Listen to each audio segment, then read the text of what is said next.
welcome to the Metalheads podcast. My name is George. This is Jay. This is Will. This is John. This is Matt. And we are joined today by Trevor Portz of Ashen Horde. Welcome back, Trevor. Thanks, man. What's up? How's it going? Pretty good. This is your third time on the podcast. I know. Do I get something special for that? Is there like a check in the mail or something? You'll get a t-shirt at Decibel.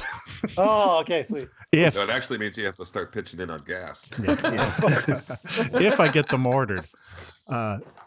Before we get started, I just wanted to say that last time I mentioned that we were going to make some shirts and we're going to try and bring them to Decibel in a couple of weeks.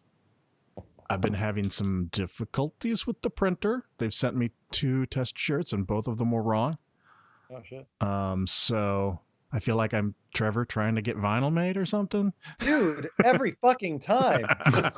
Really? Is this happening with you again? I didn't catch that. Well, the last time was like a special case where the pressing plant fucked it up like 20 times and it took 6 months. This time it's just a like 3-week delay, but yeah. April 11th, apparently. You know, actually, that's funny. There's been a few delays lately. I just got the new Overkill on LP and it was delayed. I wonder if there's some backup going on somewhere, or some pressure. That's what I'm thinking, because there's that big plant in Czech Republic. That's where ours is being done. And I think, honestly, it's got to be partially because of the popularity of vinyl again. Yeah, probably. They just opened up a new place right by Will and I here in Virginia. Is that open yet? I thought so. It was supposed to be Falls Church, but I think it's in Alexandria now. Yeah, it's like a shop or a pressing plant. A pressing plant. Pressing plant. Like a multi-million-dollar huge plant. Yeah. You know who else just bought a pressing plant? Metallica. They actually have their own pressing plant now. That doesn't surprise me. No, yeah. Is there any bass? Yeah, I was Is there going to any say, bass? there's no Yeah, label but will there's press still no things bass. as loud as they want it. Yeah, exactly.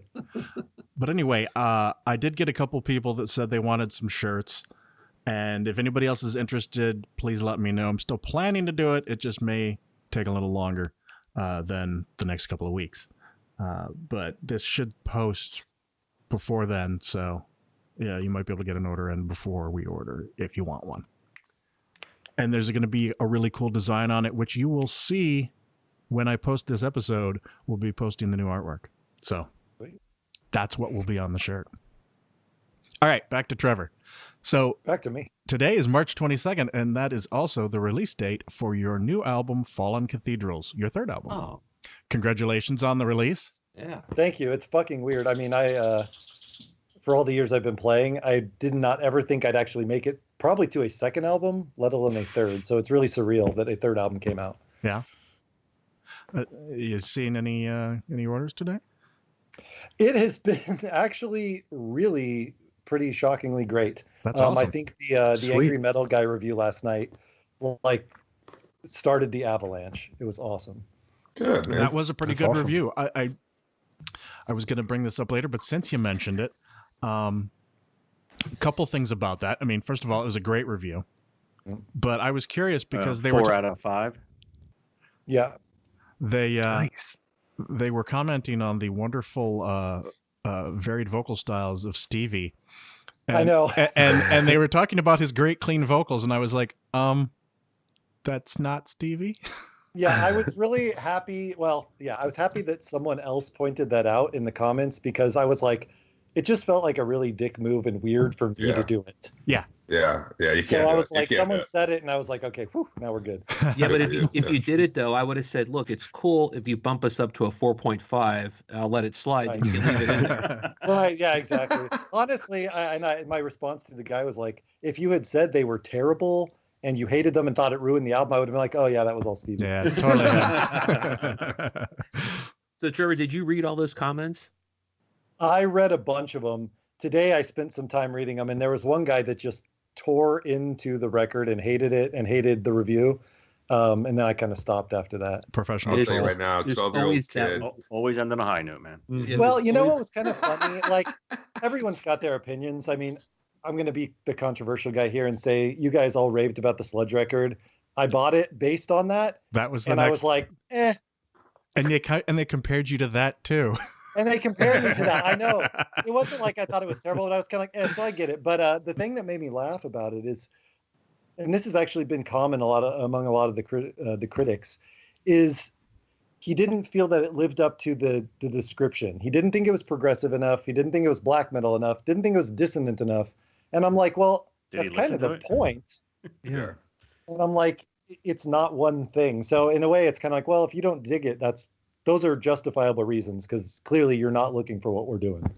Yeah, well, and you make it, it's a sort of thing where like this makes me so uncomfortable because it's not right in some real safe place for me. You know what I mean? Like truly, man, that's how people can be. So that's all right. But it's fine. But most people have been digging it, and so that has been really great.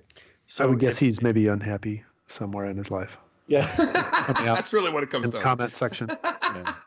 Has to comment on the web to feel better. I know. His mom's basement flooded and his bed is floating away and he's all mad. To be fair, he did say he was coming down from the flu. Okay. There it is. So I'm going to assume he's just very feeble. Why is that in the comments section? Like, who cares? TMI. Have you ever looked at the comments? No, I don't. Oh, it's an absolute shit show for every album. Not a fan of this album. I also have diarrhea. It just goes. I was gonna say, Trevor, it's not bad that one person's like that because the follow-up comments to something like that could just be absolutely hilarious. Oh, absolutely. And I will probably troll them a bit. I'm not going to comment, but it's fun to read. Mm-hmm. Yeah, they just fight with each other constantly on there. Oh yeah, and it gets really bizarre at some point usually. Trevor, have you ever follow Inner Arma on Twitter? No, I haven't. Oh, it's priceless. Just I will do that. Do tell. Well, I mean, just because what's the lead singer's name? Joe. I ran into him at the they played Atlas, and then I ran into him again at the Decibel tour up in Baltimore. But so I verified when I saw him up in Baltimore that Joe runs the Twitter, and it's hilarious. Just because they're so self-deprecating and like they fuck with their fans a little bit, they will go out and they will search. They will go out and search Twitter for just Inner Arma, like not when they're hashtag, and not just when they are like actual like the @Inner Arma 804. They'll just search and then they'll find all these people like making criticisms of it because they don't want to tag Inner Arma, and they just it's funny, but they troll the fans a little bit in a very funny and respectful way. Huh. So it could be a yes, I appreciate platform for you. Awesome. That's not something I want to open up to. I'm not going to be the guy that trolls fans. Trevor, I just want to give you a live update and tell you I'm just downloading your record now. So you just made a couple bucks. Yeah. So, well, that's a sale on the air, my friend. Thank you. I appreciate that. To be pleasantly surprised or horribly disappointed, depending on which side of the fence you are. We've had a promo. I say that to my wife every night before bed too.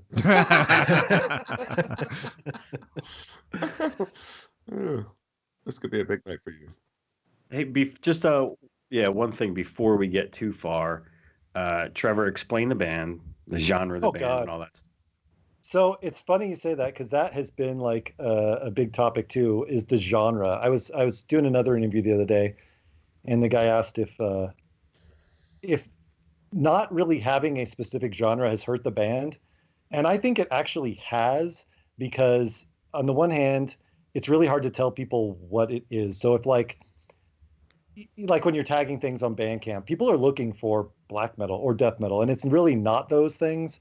And I'm always reluctant to label it because, kind of to that guy's point, if I call it progressive black death, someone's going to say it's not proggy enough. Someone's going to say it's not black enough. Someone's going to say it's not death metal enough. But it's like a little of everything. So it's hard to describe. To me, it's just metal. It's everything I like. I just try to put in there whatever I think is cool, and hopefully other people dig it. So it's got melodic moments and dissonant moments and weird stuff. It's just whatever. You kind of wrapped it up because I was telling somebody at work about it, and I said, well, it's kind of like progressive, melodic, blackened, technical death metal. Exactly. But then you say that, and it just looks pretentious, and people are like, oh. Well, throw pop music in there, then you can kind of balance it out a little. Right, exactly. Ariana Grande inspired prog blackened death metal. That's pretty much it. So what about basically Isan then? Basically. This almost feels like a contest to have amongst ourselves to come up with a name of your genre, beyond Grande Core. That would be awesome. But also actually, Ariana Core. Grande Core. I feel like go ahead.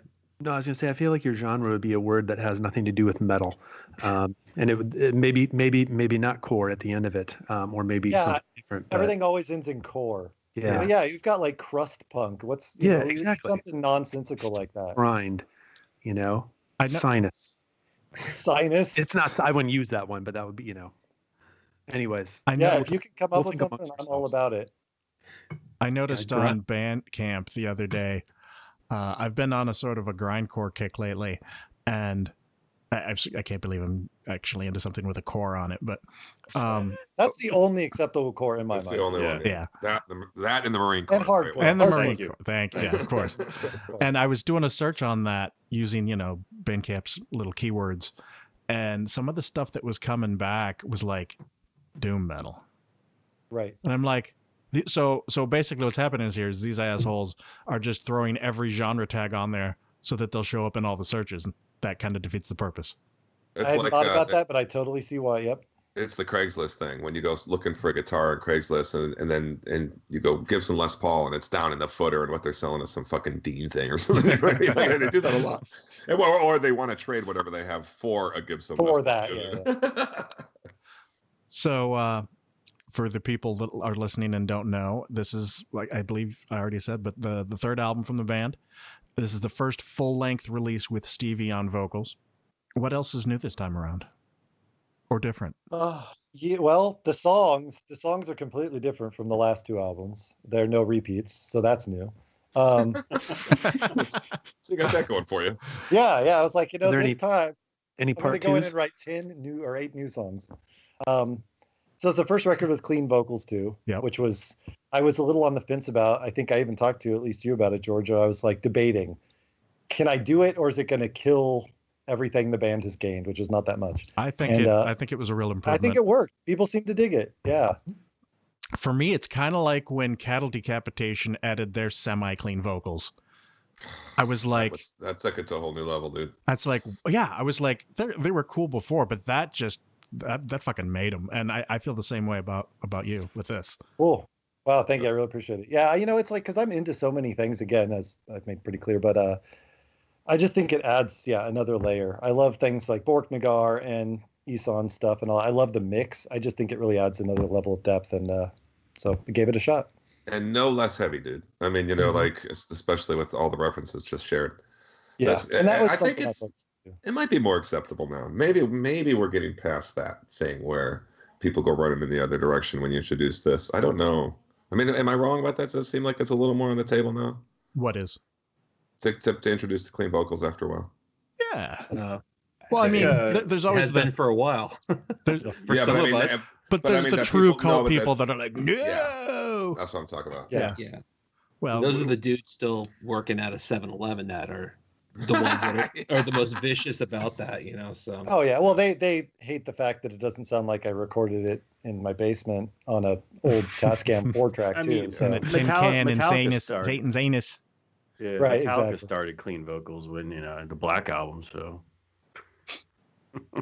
sorry, I hate the Black Album joke. Wait, No, yeah, I was just Metallica- going to say, I hope that's not what you're saying. when have about they this not record. ever had clean vocals, Metallica? Yeah. Sorry. Actually, I got an idea, Will. Is Yeah. you pretty much shoot down the Black Album every episode. So how about if every time you do it, I'll slip in my this Metallica Black Album insult brought to you by underwateraudio.com.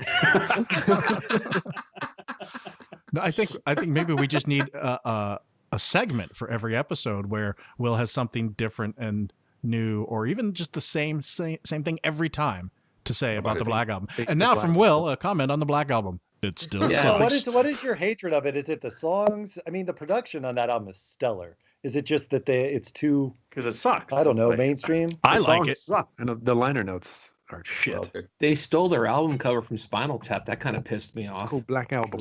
Right. Do you remember that Spinal Tap confronted him about that once in a jokey way? Mm-hmm. Yeah, they should. The only thing about me that really sticks, I don't actually own it. I would never listen to it on my own, but they played Inner Sandman at my homecoming.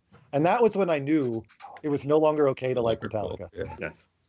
Good call. That's the perfect judgment. If Katie Couric says something about it, we're done. Here's the deal. I got home from work today. The family was not home. I was doing my thing. The family comes home. They're like, hey, the kids have something to show you. I'm like, all right, cool. They whip out a Metallica t-shirt. And I was like, okay, 1997 and before. That's what it is. And it kind of looked like a bass guitar, so I thought, Cliff. And it was sequined, too. So I was like, that's actually Newstead. But Sequined Metallica shirt. Wait, is that a true story? that is a true story. I was proud. Wait, I was like, is a sequin shirt for you? Well, that's what I thought. And I was like, man, that fucker's going to be tight. But apparently I don't know which one I'm going to wear. Please wear that to Decibel. I will cut the sleeves off, but I'll leave the sequins on. Is it one of those? Is it one of those sequence flippy things? Actually, that's so funny, Will. It is like Because I know about flippies. yeah, we like my daughter wears a ton of them, and I guess the bass guitar does it like changes color, which I'm colorblind, so I can never tell that shit. But Hey, Matt, just a heads up. If you do wear that to Decibel, you need to stay away from the hoof-hearted booth where they're serving beer, because at some point you'll be serving for them if you're wearing a shirt like that. That is a But guarantee. the tips will be phenomenal. it sounds like a challenge.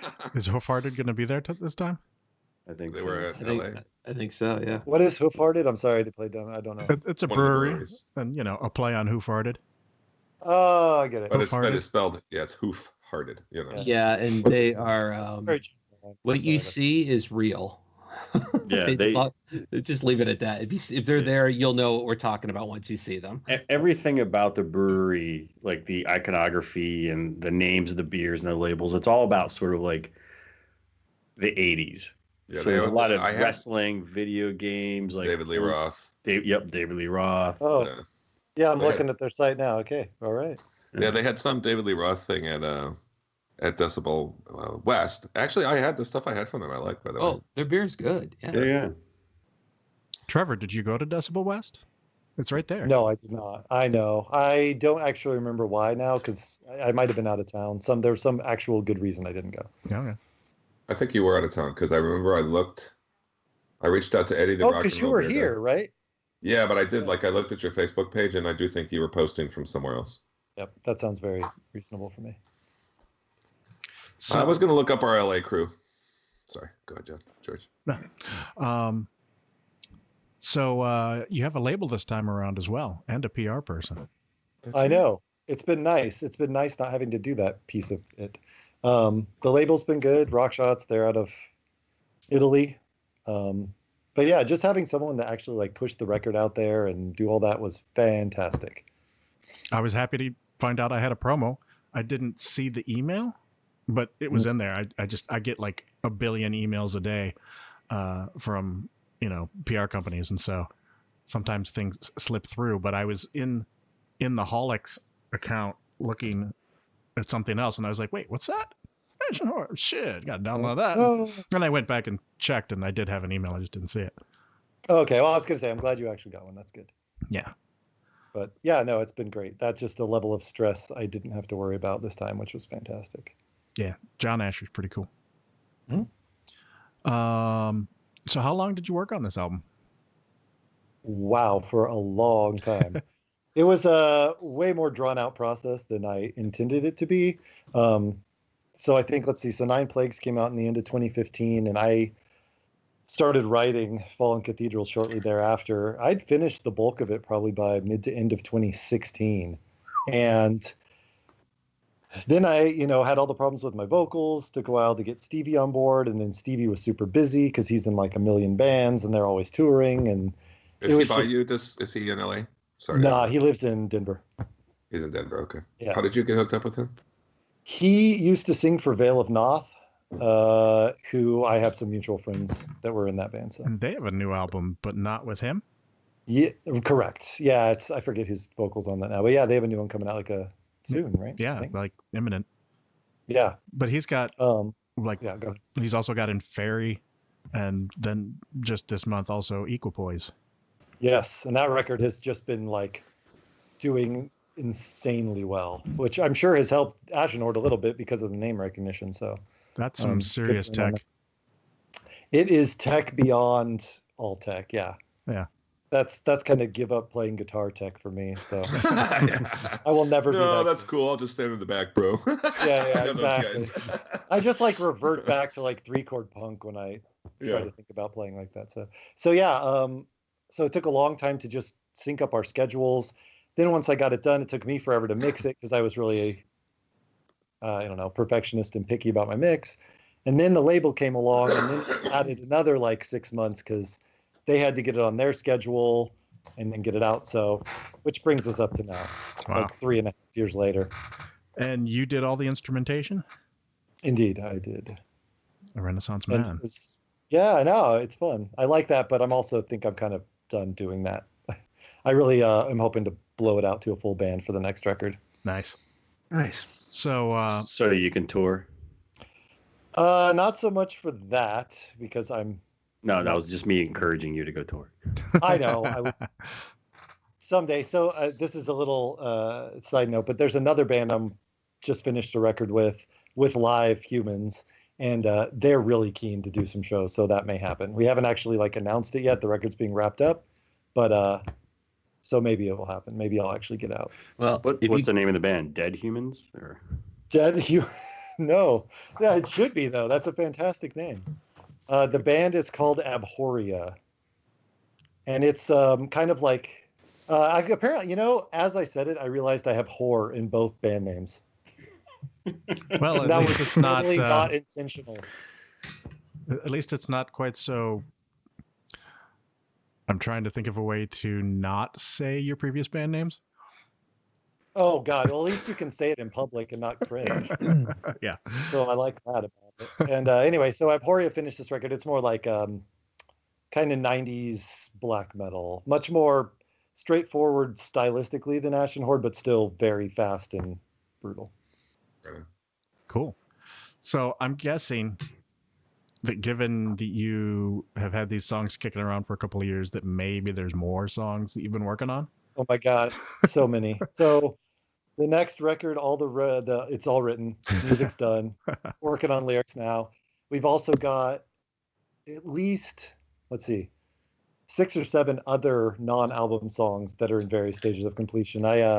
I just got drum tracks back from Robin Stone. He's the drummer from Norse. If you guys are cool with check their record out. Yep, they're cool. He did a couple drum tracks for us. We're going to do a single with him and a couple other things. So yeah, there's just a shitload of material out there now that I'm ready to release soon. It's got to be nice to have a stockpile rather than a drought.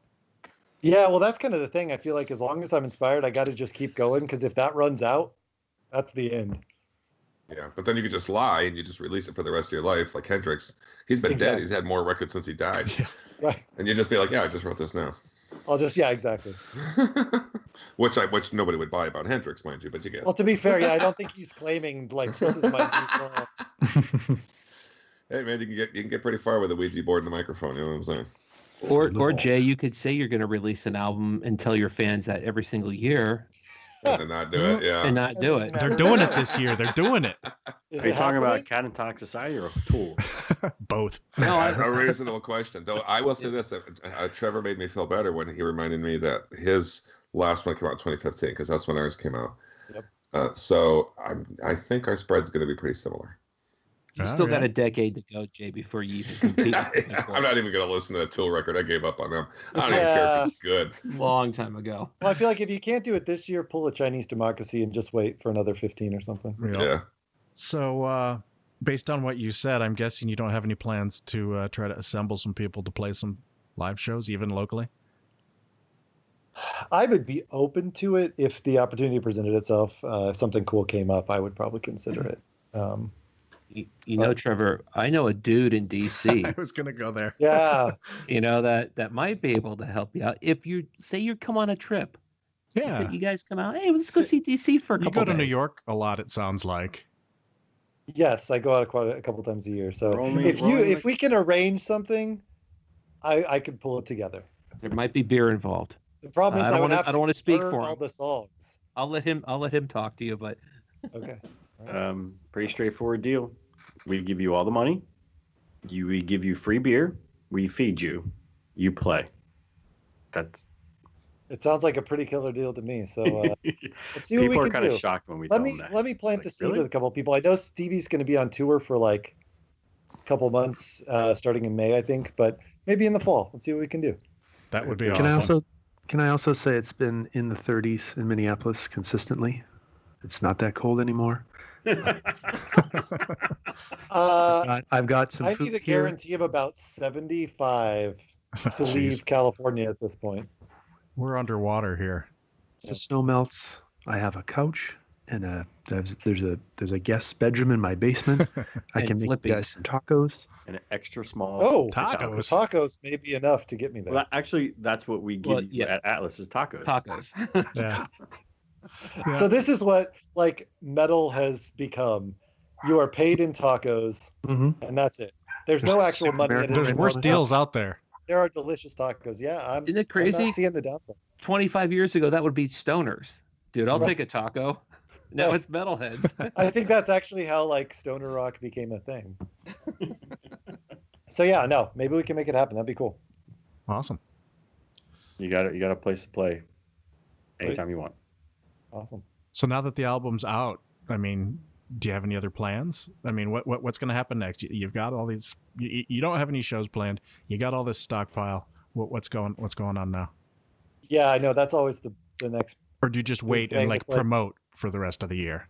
That's pretty much what I'm thinking. Is like let's just keep pushing the record, try to build on the momentum it's gotten. To be honest, I'm not entirely sure how to do that. Hopefully, Asher will help with that because it's like I feel like there's this huge wealth of info and stuff out there, and you can get it to people, but I have no clue how to do it.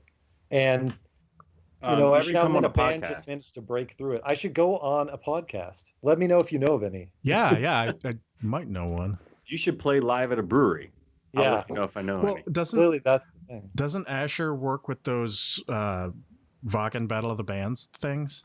Oh. Yeah, I think he does. You should Metal try and get Battle. in on one of those and like win a spot at Wagen. Oh, that would be actually really Mhm. cool. Like our one show we play in a year is Wagen. Yeah. Crosby, Stills, and Nash's, their second show was Woodstock. I thought you were gonna say it was Wagen. They're playing Wagen this year. Yeah.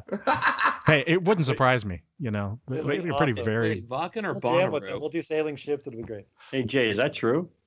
Yeah, their first Yeah. one was like, in Topanga Canyon, and their second one was Woodstock. Yeah, but was Wow. Topanga Canyon someone's backyard? Yeah, probably. Yeah.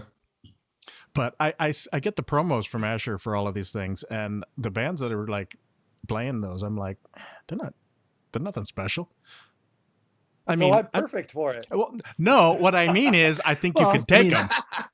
That's the thing. Like I've watched a ton of them. You guys would be fabulous. I appreciate that. So I'll have to check it out. Yeah. Yeah. It's kind of funny because it's like one of these things where there was all the build up, like getting the record finished and getting it mixed and then getting it shopped to labels. And then the label picked it up and then that's coming out. Well, now it's like all of that is done. And so now I'm kind of like, oh shit, now what? So rather than just hiding in my room and writing more songs, I really should try to figure out a way to get out there and help build the following. Yeah. So one thing I saw you mentioned, Trevor, I think you asked a question on one of the social media platforms about full albums versus EPs. Yeah. And will you elaborate a little bit on that Don't in terms do of it. kind of your thinking? Actually, So before you this is- elaborate, Matt gets the research badge this week. Nice to Yeah. meet I you. remember seeing All this. right. I troll all you guys on Facebook. You just understand. So I see. Anyway. I know George is very anti-EP, but so we'll get to you in a minute. But so what sparked it is actually Abhorria, the other band. So we finished the record. It's been kind of a slow burn getting it. Now everyone's really into it. We got the band in place. Recording it with this guy Shane Howard at Sawn and Quartered. He worked with Dave Otero at Flatline, who's doing the new cattle decapitation stuff. It sounds fucking amazing. And so because we're so happy with it and we're going to start working on trying to get it out, we're like, what's next? And I got another, of course, shocking, more songs. And so the debate was, well, do we write another album or do we just start going down the EP track? And I think it was Veil of Naught that really encouraged, like, EPs are the way to go now. That's what people seem to dig. So I was like, well, let me see what the world thinks about that. Well, Beastmaker sure likes them. They released like 9 EPs last year. Yeah, they did. Like they Pretty were much all what like they all- 4 songs. So they all come Oh. on the same day? No, it was like a couple at a time, I think. But it was Yeah. spread out throughout the year. How long are those EPs? 4 songs. Three, four No, songs, well, yeah. 4 songs doesn't mean anything to me. I mean, Four- are they like 3 to are 4 they minute 4 songs. like? Oh, okay. I was gonna say Yeah, 4 to because if 6 they're minutes. Or, you know, yeah, just well, You there's get some 4 bands who 10-minute do that, songs. but if you're getting like 25, 30 minutes, I don't know why people would be against that if it's new material. I don't think Right. George is not against EPs. He just doesn't want us to put them on the list. Well, yeah, but it's it's funny just- because It's a some tease. EPs. Well, it's Yeah. not though, because some EPs are twice as long as fucking some of these bands that are getting released on some of these labels. That each side is like 7 minutes long. Yeah. Yeah. With my recent love of grindcore, I may have to revisit this, but Fair enough. And And how about Garage Days Revisited? That's a good EP, and I never even think of it as an EP. I right. just think of it as a good record. And there's plenty of 4-song albums, but they're like 10 to 20 minute songs. Yeah. George, I don't disagree at all with you when it's like one new song, like a live track and like 2 remixes. I'm like, well, Yeah, fuck that. That's totally a single as far as I'm concerned. Yep. Yeah. You know, so I agree 100% with you on that aspect. But if it's like 4 or 5 songs and you're getting 25, 30 minutes, I'm Yeah. fine with. I mean, Yeah. And Just that's what describe we were every thinking. Anthrax It's going to be EP. something like, yeah, exactly. And the drummer from Horia's comment was, people's attention spans have gotten so short these days Yep. that, like we were actually talking about, there's a song on this record that we all really like, but it's like 7 minutes long, and I had put it as the closer to the album, and he was like, if we do that, no one's ever going to get to it. Yeah. And it's like the one everyone loves, but I'm like, well, shit, I don't. But it's sad when you can't put 7 songs on an album and people are only going to listen to the first 3 or 4 and that's it. Well, yeah, I was gonna, as everyone was talking, my first thought was Goldilocks solution is, me personally, I'm a big fan of like 6-song albums. skip 1 and 3. And it could be, yes, So it'd be so Will, is that an 8-song album then? but seriously, like sometimes EPs are a little too short and like, okay, this is just like, sometimes I think It's like, a oh, you tease. just throw an EP. Yeah, it's like a teaser. It's like, I didn't know what to do with this, so I'm just going to release it as an EP. But Yeah. like the shorter albums, because, and I think of it my way is like, I got 2 kids. I have certain periods of time where I can listen to music, or I'm in my car, I'm driving to work. It takes me 20 minutes to get to work. Like, and then I'll forget about it, or I'm listening at work or something. So it's like, me personally, I'm good with like 6 or 7 songs. Yep. And when I see like 13 songs, I'm like, man, I may never Oh, no. hear a song It's number like overwhelming, 11, 12, yeah. and 13. It's And a I'll sad actually- state. It's sad, but it's true. Yeah. Yeah, I think the Sad analogy I but do true. Are you quoting Oh, Metallica? man, we're back to the Black Album. Oh, that's on the Black Album, right? yeah. Yeah. Anyway, Fine. the Find an analogy I use is like Let's work every song title into Yeah. our to conversation. this interview. I do not want to be the interview that gets tied to that. Save that for someone else. But Don't worry. I bet Trevor, you any my friend money of the Black misery. Album comes up again at some point on another interview. oh, I'm sure. Oh, John, my friend of misery. Yeah. Mhm. So I lost my. Oh, I was going to say no. So my analogy is with shorter albums. I agree with you. I actually like shorter albums now. I think there was this tendency in like the 90s to throw like 15, 16 songs on a record. And I think it's the same with TV. I've gotten really into Netflix shows and stuff that are like 6 or 7 episodes because they don't feel compelled to draw it out over 24 Oh my and God. Yeah. 14 of which are not worth watching. Yeah. new The Ricky- So thought, it's rather the like new go Ricky write Gervais 6 is good for you, songs and put them out. Don't put Right. out. And that's exactly what I was thinking as soon as you said that. Is like, sometimes like you have 6 really good songs and you have like 4 filler songs. Like, just throw the filler out and just put out the 6 good ones. So Right. Will, you say that, but then the next Funeral Doom album that comes out that you love is going to be 6 songs and it's going to be like 97 minutes long. That is true. There are exceptions to my rule. I mean, there are bands that doesn't matter what they put out, I am going to get it. Yeah. And so, You know how I can say I agree Awesome. with that? Because I bought this. oh no. oh, wow. Wow, you bought it, dude. I'm kind of ashamed. For the record, that's the new Megadeth Warheads on your foreheads. Yeah. Because I'm a sheep and I buy everything that has their name on it, and yeah, whatever. It's a cool cover, though. By the way, I like that cover. That's the only good thing about it, I think. Yeah. Yeah, I was looking at it because I think the flight line number is 36, and I think it's been 36 years or something like that. Or Oh, Well, they fucked up then because I think there's only 35 songs on here. is that right? Huh? maybe that's what it is. It's 35. Oh, maybe there's one Okay. not listed and it's a Hidden bonus song. track. at Oh the my god, and end. it's gonna be some. I don't know what it's gonna be, but it'll probably be terrible. It's going to be Dave with his, what is this new thing now? His new wah pedal or whatever? Oh yeah, the wall. Doing his Hendrix. His Kirk Hammett. I think that was, he said, Yeah, for that was obvious the- reasons, I didn't want to use one. And I guess because Kirk replaced him and Kirk's all about the wah. Yeah, they hide a lot of sins, and I think that there's a real kind of like big dick contest amongst a lot of guitarists with whether you use a wah or not, because you can really you can be pretty bad and sound pretty good with a wah. Yeah, I can attest to that. I tried for the first time in my life. I tried to play a wah pedal a couple months ago. It's really hard. I'm actually I have pretty to good. admit, I have never actually tried. Yeah, There you go. it's weird because I thought it was more just like you push it all the way down or you push it all the way back. Oh, no, yeah, you gotta gotta go go. You got to be Yeah. actually coordinated. Yes, exactly. Yeah. I'd be totally screwed. Drummers would be better at playing a wah than guitarists, I think. Except that it would just be wah wah wah wah. You know, that's a great point. And I was just thinking, I was trying to think, who do I love that uses a wah in a really good way? And I think Eddie Glass from Nebula, and he was a drummer first for Olive Lawn. So I think that actually makes your point exactly. Yep. I tried to do it, and it was like, all right, my left hand's doing this, my right hand's in my pants, and my wah. I'm like, what? As per usual. Yes. Well, they do make a self-oscillating wah that you can buy. Ottawa. Yeah. Self-oscillating. Ottawa. It's Canadian made. No, it's a thing. Ottawa. It's an effect. You had me I at do hope it's self-oscillating. Canadian I was like, made. ooh, what's that? Okay. So we're going to see you in a couple weeks at Decibel Metal and Beer Fest in Philly. Who are you looking forward to? I am all about the Enslaved. That was the sole reason that it caught my attention to go. Frost was one of the, I guess, first kind of black metal. I mean, at that point, it was still black metal, not Viking metal, that I bought and totally changed my life. I think I probably got it right when Eld came out, but I bought it first. And so when I saw they were playing that album in full, it was like, well, there's no choice. I'm going to go. Yeah. And then seeing Obituary do Cause of Death is, just added to it. Now, So frankly, I don't really care who else plays. I'm there for that. so not to Tripto shame you, but based on a Oh, previous no. conversation, what have you got against Triptychon and Celtic Frost? Come on. I don't have anything against them. They've never struck me. I don't have any love. I don't know. It's not hate. It's just never struck me as anything I really care that much about. First, the I apologize. Now this, It's I all want right. you to know that I'm going to actively be listening to another podcast for the rest of this podcast. This American Life.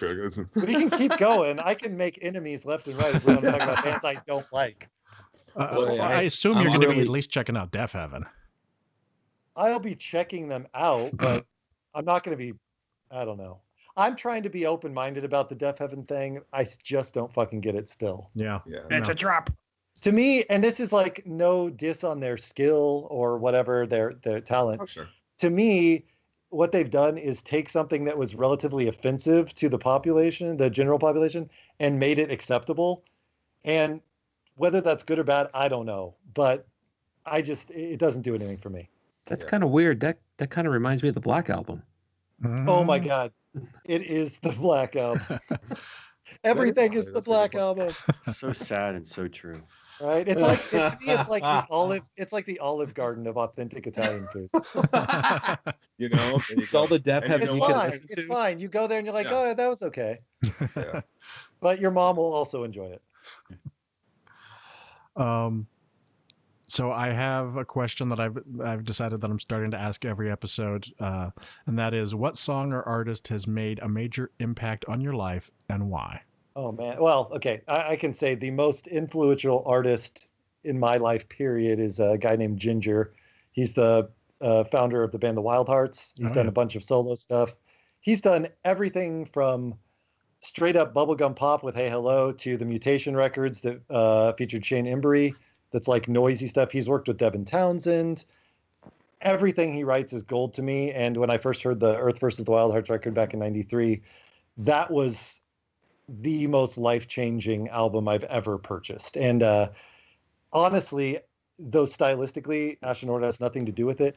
What the Wild Hearts do was basically they have this kind of central, almost like Cheap Trick core, and then they'll just bring in whatever they want. There'll be thrash elements, there'll be pop elements, there'll be whatever, and it's all there. And that was when I was like, you know what? If I ever have a band, proper band, which apparently Ashen Horde has become, I'm not going to worry about it. I'm just going to put in whatever I want. So that would be my answer is Ginger. That's a great And answer.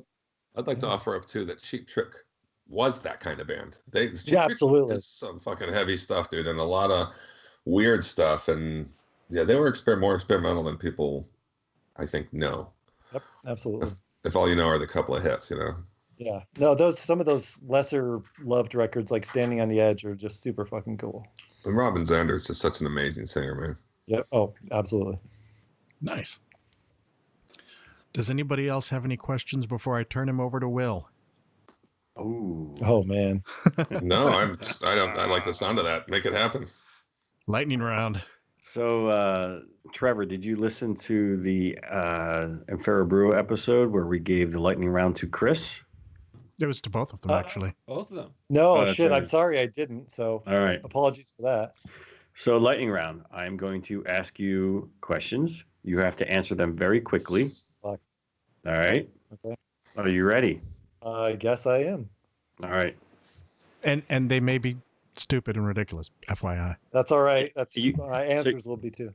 You have to answer. Okay. God, this All right. is I'm all right. It's not as hard as you think. All right. Tell me Soft whips drinks it or out. hard? Yes. Whoop, sorry. Soft drinks or hard drinks? Soft drinks. Which one? Soft drinks. Soft? I don't drink booze, so soft drinks. Oh, Coke or Pepsi? Coke. Cat or dog? Dog. Missionary or doggy? Missionary. Fuck. Clean or harsh vocals? Clean. Action or horror movies? Horror. Black Album or Ape Ass Raped? Oh, I can't answer that quickly, but fuck. Black Album. Can I see a picture of the ape? Yeah. Exactly. Can I get to know him a little? Gentle. Is it a gang of apes or just one ape? I didn't see the Jungle Book. Well, this might be the only time that I would select the Black Album as the choice. So Fair let's go enough. with Kind of cornered you. French fries or tater tots? tater tots, Pizza or burgers? burgers, Game of Thrones or Walking Dead? Walking Dead. You kick out Metallica from the Big Four. Testament or Exodus? Oh, Testament. Seasons of the Abyss or Rust in Peace? Rest in peace. Baseball or football? Baseball. Winter Olympics or Summer Olympics? Winter. Ozzy or Dio? Aussie. Iron Maiden Book of Souls or Ape Ass Rape? I don't even think I've listened to that record, but I guess Book of Souls. I don't know. Staying far away from the ape ass rape. Yeah, I'm sorry. I just feel like if I say it, it could happen, and I don't want to make it happen. You don't want to jinx yourself? Exactly. Like I'll be like, yeah, that would be preferable, and then it isn't because it happens. And my final question is: Five Finger Death Punch or ASAP Rape? Or Ape Ass Rape? I think in this case, I'm gonna take the risk and go with the ape. Okay. So Did you see that guy got the what's his name? The singer Ivan got that. He's like, I've been With the sober head. for years. So I'm gonna get a Oh my giant God, Mike Tyson dude. face tattoo. Mm-hmm. He's gonna, yeah. I feel like he's gonna wake up in a couple days and see it, and that will definitely drive him back to drinking or Yeah. drugs I or did whatever. that the hell he did. sober. What? Did he not watch The Hangover Part 2? Right. Right. So to sum up, we learned a little bit about Trevor, and Trevor likes to Is this a Mad drink Lib? Coke. Well, kind of. Yeah, I was gonna say this is my story. Trevor likes to drink Coke while fucking his dog missionary style, while singing clean vocals, watching horror movies, listening to the Black Album, It's a little dog. eating French fries and pizza, Tater tots, walking no, tater tots, tater tots. Don't ruin this beautiful moment with French Yeah, fries. watching The Walking Dead, listening to Testament. He'd rather listen to Rust in Peace, watching baseball during the Winter Olympics, and definitely does not want to get There's some ape ass serious- raped until he listens to Iron Maiden Book of Souls. And I forget, did you say Ozzy or Dio? No, that was it was Five Finger Ozzy. Death Five Punch. Finger Death That was Punch. Five Finger Yeah. Death Punch. That was really the killer. Yeah. Yeah, yeah. I Did you actually say do a Ozzy? lot of You guys I do a lot of sold him on it. multitasking in this scenario. He did Yeah. say Well, Ozzy. you got yourself a hell of a weekend there too. Yeah, right. Well, you survived, Trevor. I did. All right. That was all right. I don't think it was quite as awkward as the last one. Oh no, it was pretty awkward. Were the questions the same? Was I just like I'm curious? No, I So just I think they were a little less used to the sort of things that we say. Ah.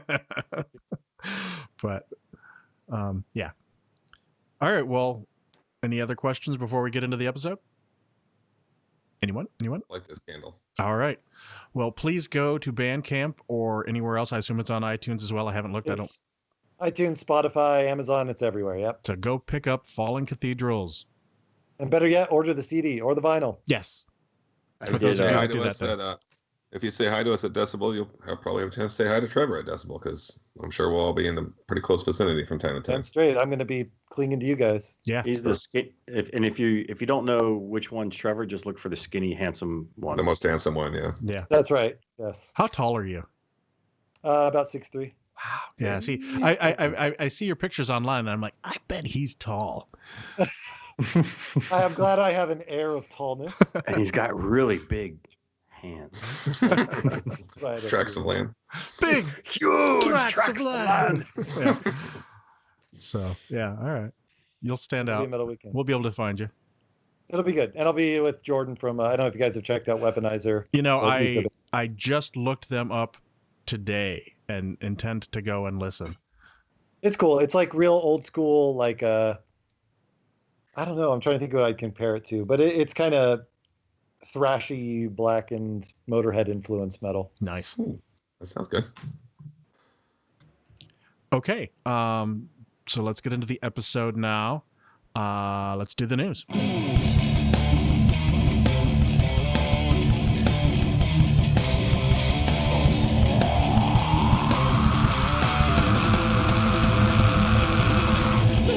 So, former Ozzy and Gillan guitarist Bernie Torme passed away recently at the age of 66. That's unfortunate. I didn't really know him. I mean, I know the name. I've heard it before, but... Yeah, he was a great guitar player. The two things I know him from were the Torme record, because Phil Lewis from LA Guns sang on it. That was the reason I picked it up back in the day. And bringing it all together to my earlier comment about Ginger from the Wild Hearts, he had a guest solo on Ginger's solo album called Yoni. And so that was really my big exposure to him. And he's a great player. Yeah, just to be clear, he's not on any Ozzy records, but he's, right. You know who? So I got a trivia question for, almost everybody here could handle this. He was in a band with Clive Burr, the drummer from Iron Maiden. And who was the singer in that band? Oh, shit. Very briefly, a short-lived band, but they had an all-star list. They had it. Dee Snider. What? Yeah. What was it called? Desperado. Oh, shit, I have that record. Yeah. Yeah, Bernie Torme's on that. Wow. Oh. Wow, I guess I should dig it out. Yeah. Huh. Did you remember he had that band Widowmaker? Yep. Yeah. That is? Yeah, got that too somewhere. Yeah. All right, so this next one's going to detour because it's going to start in one place and then I'm going to take it somewhere else. Nurgle has defended Lords of Chaos, the new movie, saying that it is really well done. And there's been a lot of discussion, and I've seen a lot of negative talk about this album. And I think it's, I finally watched it today. I was like, oh shit, I told everybody to watch this movie and I didn't watch it yet. So I watched it today and I thought it was great. I thought it was exemplary, actually. I mean, not to outdo you, but it was, I don't understand. I don't know what these complaints are. I haven't read them. They're posers. Yeah. Well, I think the people that are pissed about it are like neo-Nazi Varg followers. I don't think anyone else actually had a big problem with it. It is not kind of Varg. I mean, he is the villain in the movie. It's not kind of either of them. Shocking that a guy who killed someone and is now a Nazi is the villain in the movie. Right. I totally agree. Yeah. No, you're absolutely right. I mean, and there's no defending that. And you saw it, obviously, Trevor? I have honestly, I have not, which is, I know, probably really shocking, because when I got into black metal, that was when that all went down. I mean, I remember going to Metal Fest, and Mayhem and Emperor were both headlining, and they couldn't be in the building at the same time. There was all sorts of security and stuff. So yeah, I really need to. I just haven't had a chance. Well, George, let me ask you this: were you shocked by the visceral nature of the violence? And what I mean is, like, literally, when Deadhead blows his head off, Dead blows his head off. He does. They recreate the picture in live. I mean, after he's slicing himself up right before that. Yeah. That was almost more graphic. There was it was. I forgot about the whole cutting his wrists and cutting his throat before he shot himself. But also, I would point this out. They showed all of that in graphic detail. Well, they also showed.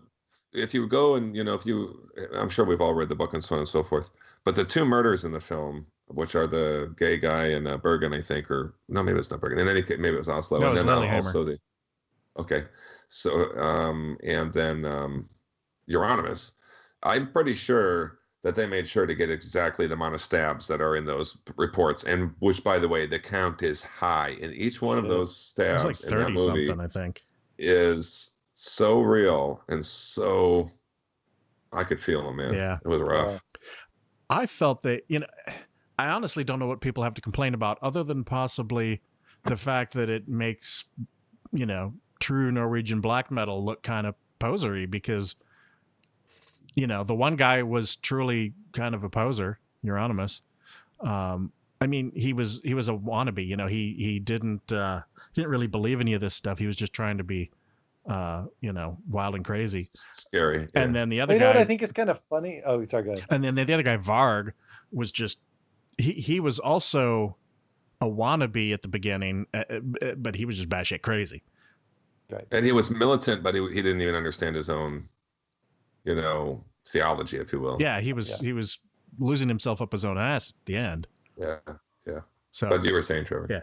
No, that's what it kind of makes me laugh because I've seen that criticism a lot too, that it paints black metal guys, I guess, as not as true as they should be. But I'm like, I've been in the scene a long time and I've met guys across the board, and it's probably the most honest depiction of what black metal dudes are really like. But people don't like to see that.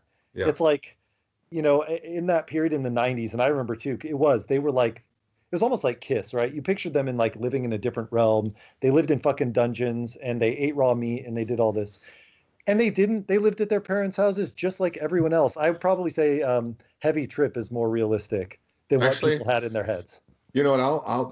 I tell you, this movie's got a lot of artistic levels to it, but I would add to that and say that it's poser-ish, yeah or no, but really it's just a bunch of 19-year-old kids running around that found this kind of alternative thing to represent themselves as, but none of them know anything about Satanism or anything, so they're posers no matter how you put it. Yeah. Right. But moreover, the true artist that started, and it was out of mental illness, that started the whole scene is Dead.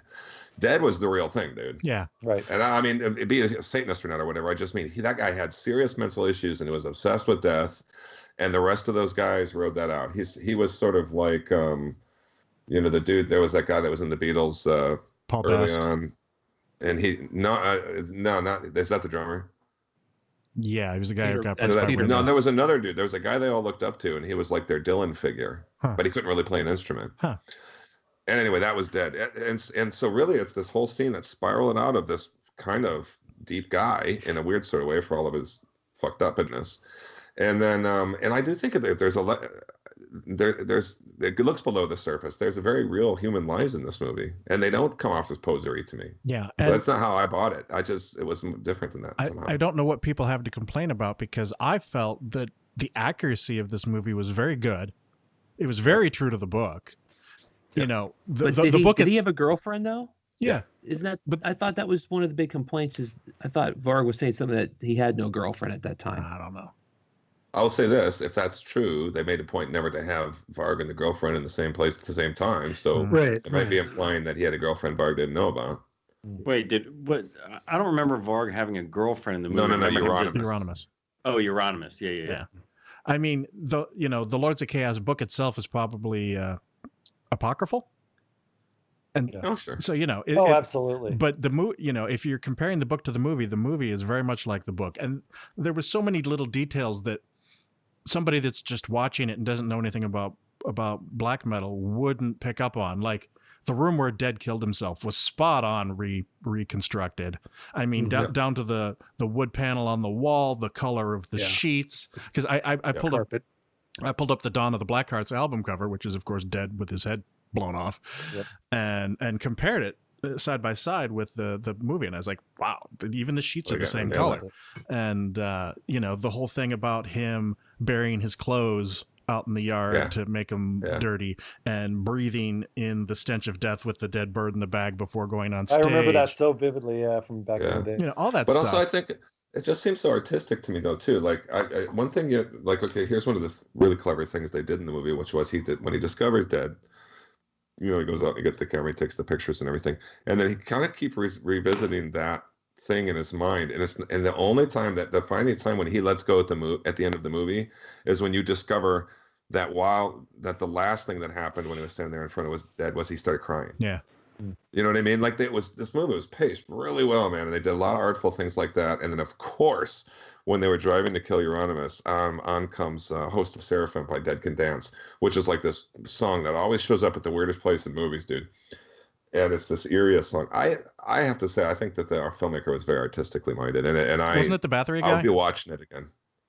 Yeah, but he also has done some other film stuff, I think. Yeah, he has, but is the guy that was in the Bathory. dude from Bathory. Yeah. And I can't recommend it highly enough. I thought it was funny that some of the music choices, like the Fast as a Shark and the Dio Stand Up and Shout. I'm like, it's a black metal, it's a party with a bunch of black metal people and they're playing Dio. I was like, well, okay. Yeah, but that was before black metal. I mean, exactly. these are the guys that go back and read, Tom Warrior's that Death is Only Death is Real. Book.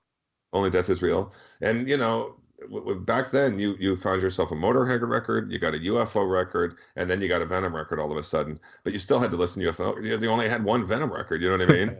I thought that Fast as a Shark thing was super authentic. I thought that's exactly what they were probably listening to.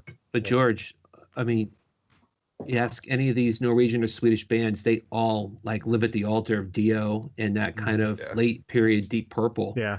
That's just, it doesn't matter. They just, David Coverdale, they all love that stuff. Well, it's funny because just not the Scorpions. Right, exactly. Varg had a Scorpions patch, and Euronymous was like, "You suck because of this," and then he pulls the patch off and puts it in the garbage. Well, even like that too, because that was like at the rough equivalent of a Halal Boys. They were all having falafel, and I just love that they were eating falafel. Like, here's these kids with all this makeup on.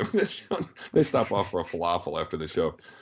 But I don't know. There was something deeply authentic about it to me. Without the violence and murder, that's some version of what the best parts of my high school youth were like. Where just standing around in the backyard and almost hurting yourselves, by jumping over the wood pile or something like that. You know what I mean?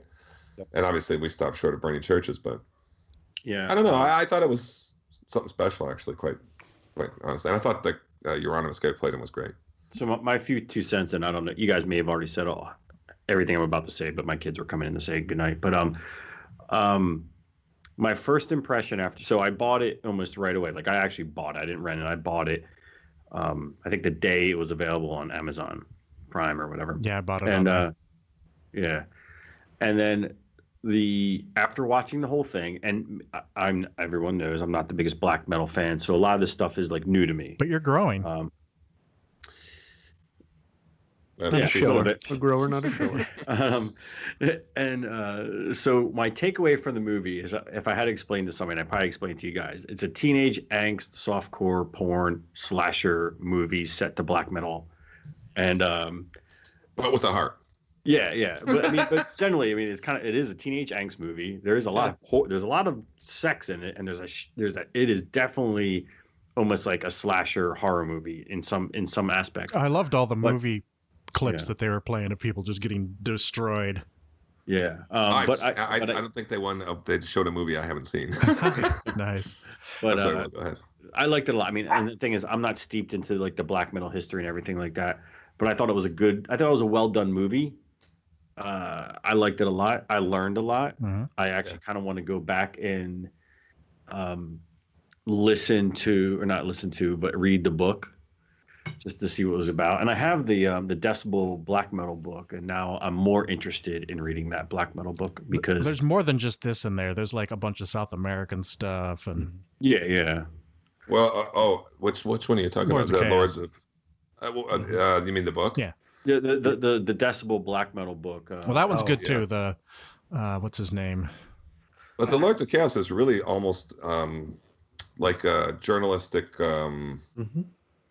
not expose, that's the wrong word for it. It's really not about the music. It's written by somebody who didn't understand the music. Yeah, it's a true crime book, right? It's a true crime book. Totally. The one thing I would say is, like many books, like many movies that I watch that are based on books that I've read, I feel like it goes by so fast. Mm-hmm. Yeah. Like, they touched on a lot of things and it just went very fast. But I would have to agree. It was very well done. Well, so I'm gonna add just a couple more thoughts about it because it really did have an effect on me. So I also liked this scene when he was talking when Kerrang! Magazine called him and he was like, this was such a good statement about how they interacted with the world. And the Kerrang! Guy says he says releasing our first full length, and Kerrang! Guy's like, what's it called? And he says it's De Mysterious Dom Satanas, and then you just hear this pause and he goes D-E-M. You know what I mean? Like he's got to spell it for him. And he says it in this real deep evil voice, and then he's just like, oh yeah, no, I'll spell it for you. And then I would also point out that I think it's probably the best movie about heavy metal that I can think of. And lastly, you all might like to know that the guy who played Varg was Jewish. Huh. And I think that was a specific fuck you to Varg. Isn't the guy who played Jewish Val Kilmer's son? Is he? That was dead, wasn't it? No. Yes. Because I thought the same. I thought Varg looked more like a young Val Kilmer than dead did. Yeah. Did we just lose Trevor? Is it maybe because Val Kilmer's fat now or something? How come Nicolas Cage's son getting involved in this? You guys know he's the big black metal guy, right? Is he? Yeah. Yeah, look for a picture of Nicolas Cage and his son. Yeah. It's like Nicolas Cage standing there being Nicolas Cage next to this kid with corpse paint on and stuff, dude, out in public and stuff.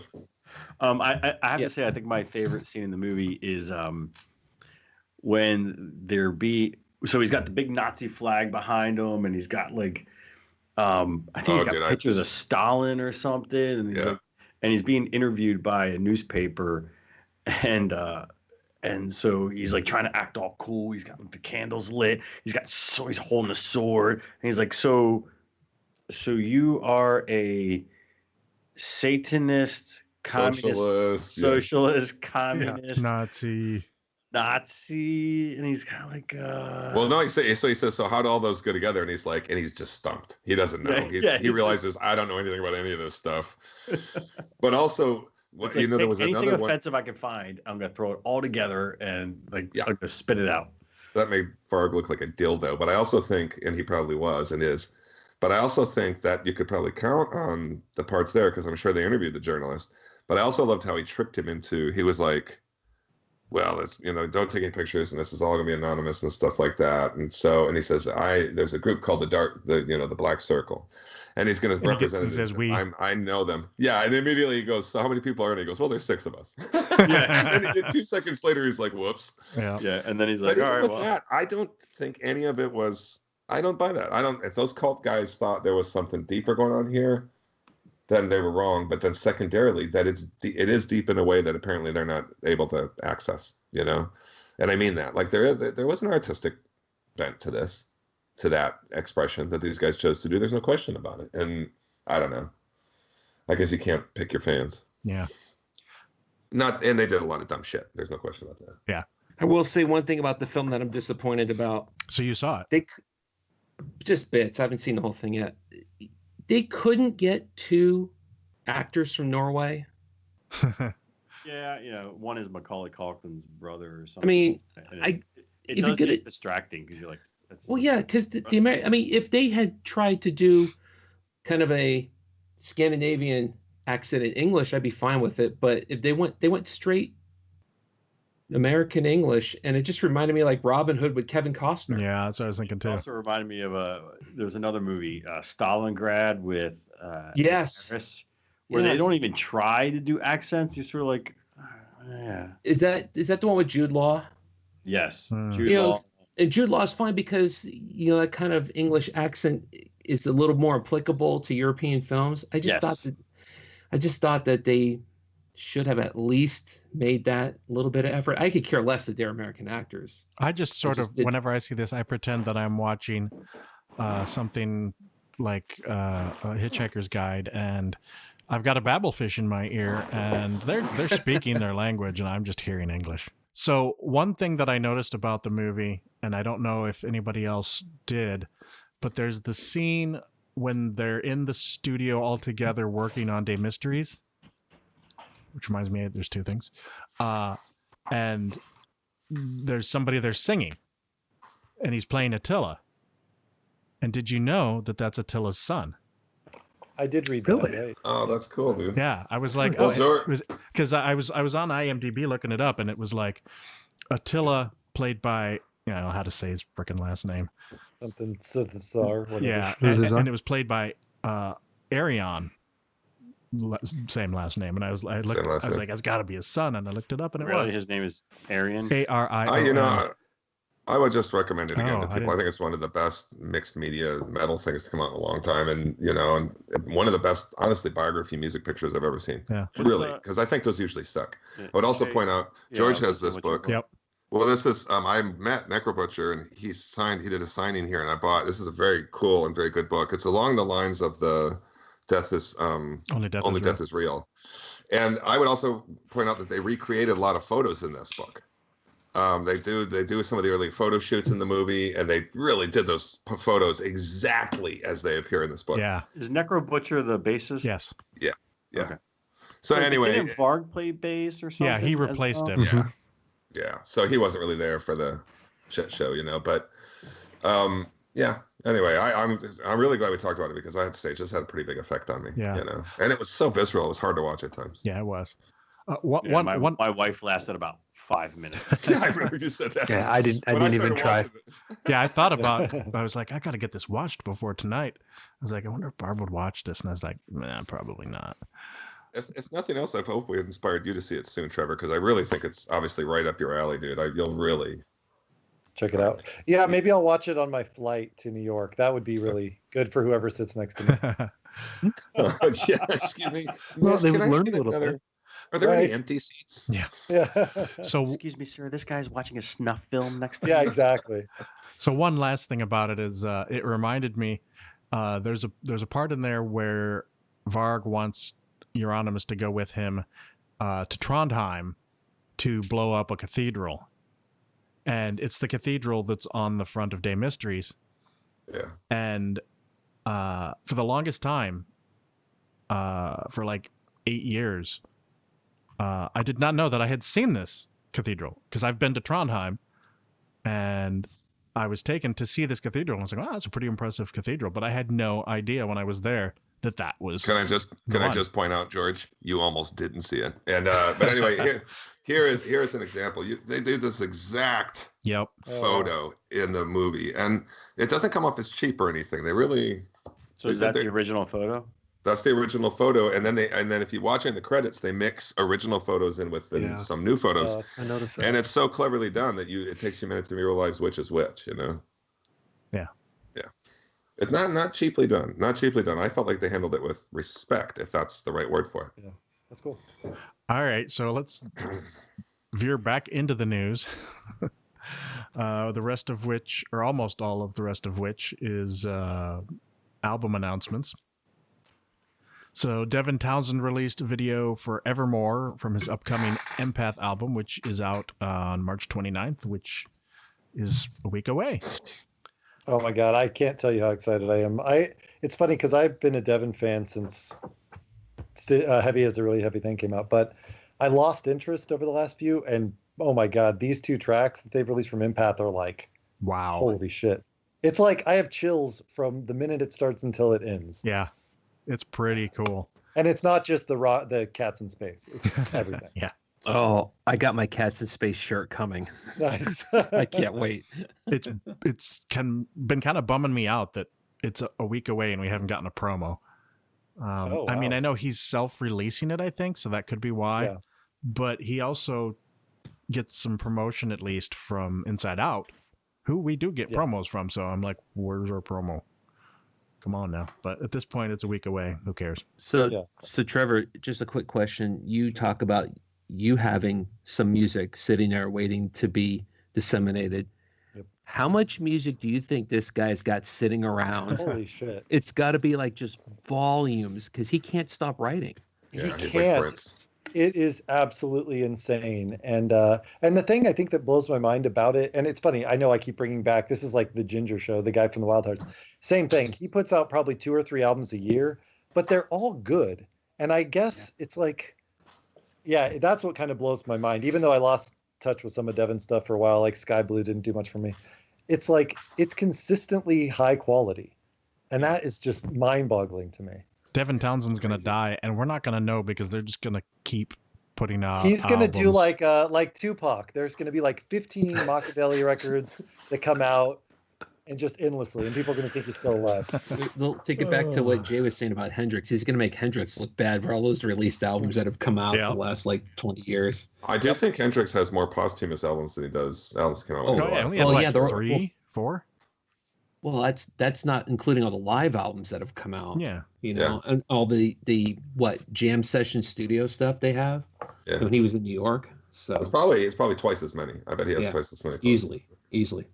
I will say I wonder, and I'm not saying I'm on the level of Devin Townsend, so don't get the wrong impression here, but I would like to know if I were independently wealthy in some way, or at least able to not work and do like Devin and just write music all the time. I feel like I could put out albums like constantly. Yeah.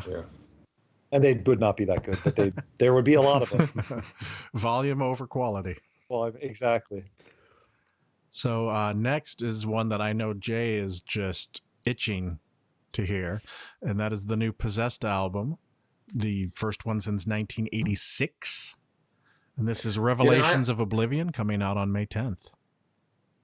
Something has occurred to me about Possessed recently, and that is first that arguably Seven Churches' first death metal record, arguably Beyond the Gates is the first progressive death metal album, if you ever go and listen to that record. I heard the advanced track. It's cool. They kind of Slayerized it a little bit, and that they took the EQ off his voice, which was kind of important to the kind of doomy, weird, kind of scary sound of those early records. But he's got such a distinctive voice. Track is cool. I'm excited about it, definitely. Is Becerra the only original member that's on the new record, or? Yeah. Okay. I'm sure you'll all remember Larry Lalonde is one of the. Yep. So, but here's an interesting thing. I sent you guys a trailer. There's a movie coming out called Murder in the Front Row. Yeah. Mm-hmm. And it's basically about the book, but they went and interviewed all these guys, and Larry Lalonde is in that. He has held Possessed at arm's length ever since he left, and so he's apparently going to be on there talking about the thrash scene. But yeah, Jeff is the only original member. The rest of the guys were actually another band that just loved Possessed so much that they just offered their services and have since become Possessed. Assimilated. I saw him not long ago. He's still got the same creepy as fuck voice. He's got one of my favorite death metal voices. The lyrics were a little dated on the new track. I'll give you that. I'll say that. And he was actually a good lyricist back in the day. So I felt like maybe. Has there been any interviews in the interim why he said, why it's taken him 33 years to? Yeah, I think it's everything with what he went through in his life. I mean, he was walking down the street in San Francisco, and a random person shot him, and he's been crippled ever since. And then, and they also kind of died a kind of horrible, they just sort of fell apart kind of thing and lost interest or something. So I don't know, probably some combination. Is it one of those things that time has? I mean, I know when Seven Churches came out, it was a big deal, but has it become more of a big deal? Kind of like there's so many bands that are like retroactively getting back together. I mean, you got Ex Hoarder coming to Decibel Metal Beer Fest, But these guys, I think, are more important than that. And I think no, that's what I'm saying. So is it sort of like, hey, all these other bands are coming back together, so why not us, or why not me? So. I think so, and I bet people were reaching out to him. I'm sure labels reached out to him. I'm sure people who were writing retrospectives and stuff reached out to him. And I think there's a point with guys like that where they're like, wow, people are kind of getting into what we did, That's probably got something to do with it. I mean, look at if Venom disappeared after black metal, people would be clamoring for them to get freaking out for that, wouldn't they? And Possessed dropped off the face of the earth, and suddenly they're back, Granted, with no other original members. Venom sure got a lot of coverage in the movie, by the way. There was Venom shirts and banners everywhere in that movie. Hey, they were the root of that thing almost more than anybody else, man. Yeah. I do want to point out to the listening audience that you didn't see the visual when I mentioned Ex Hoarder, and George gave a big thumbs down. So if you're listening at this point, even though it may be a week later, give George the middle finger, please. Oh, you're a fan, are you? Yeah, love Ex Hoarder. My summary on that. I'm still a hoarder, so I'm not an ex-hoarder. Oh yeah. How, I'd like to think you're an Ashen Horde. Mm. I very much am. That's so. I thought that would be a great name for your followers. Would be hoarders. Ashen They Hoarders, bank yeah. on the A&E show too. I mean, That's Oh, right. that'd be sweet. If we can, honestly, if I can somehow have some fan that's obsessed with the band and is also a hoarder and can be on that show, I think that'd be the best press we could ever get. dude, I will get that hashtag set up tonight on Instagram.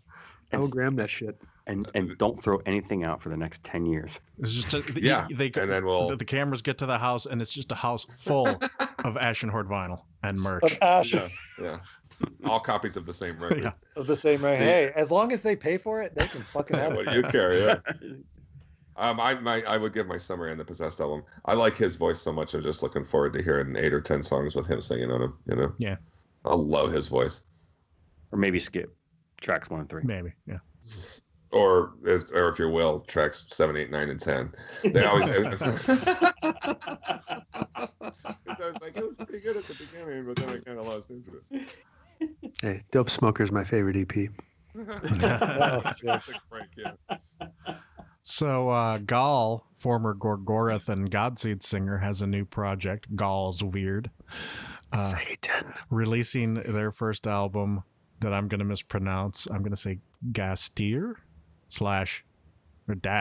Ghosts. Ghost Invited on May 31st. And definitely looking forward to that. I like what he does. Those 2 advanced tracks are cool. He's stepping into some new territory here a little bit, and that it's a little more clearly produced than some of the stuff he's done in the past. There's a little bit more folky element than he's done in the past, I think, even though he's done some in the past. Well, he's done Vardruna.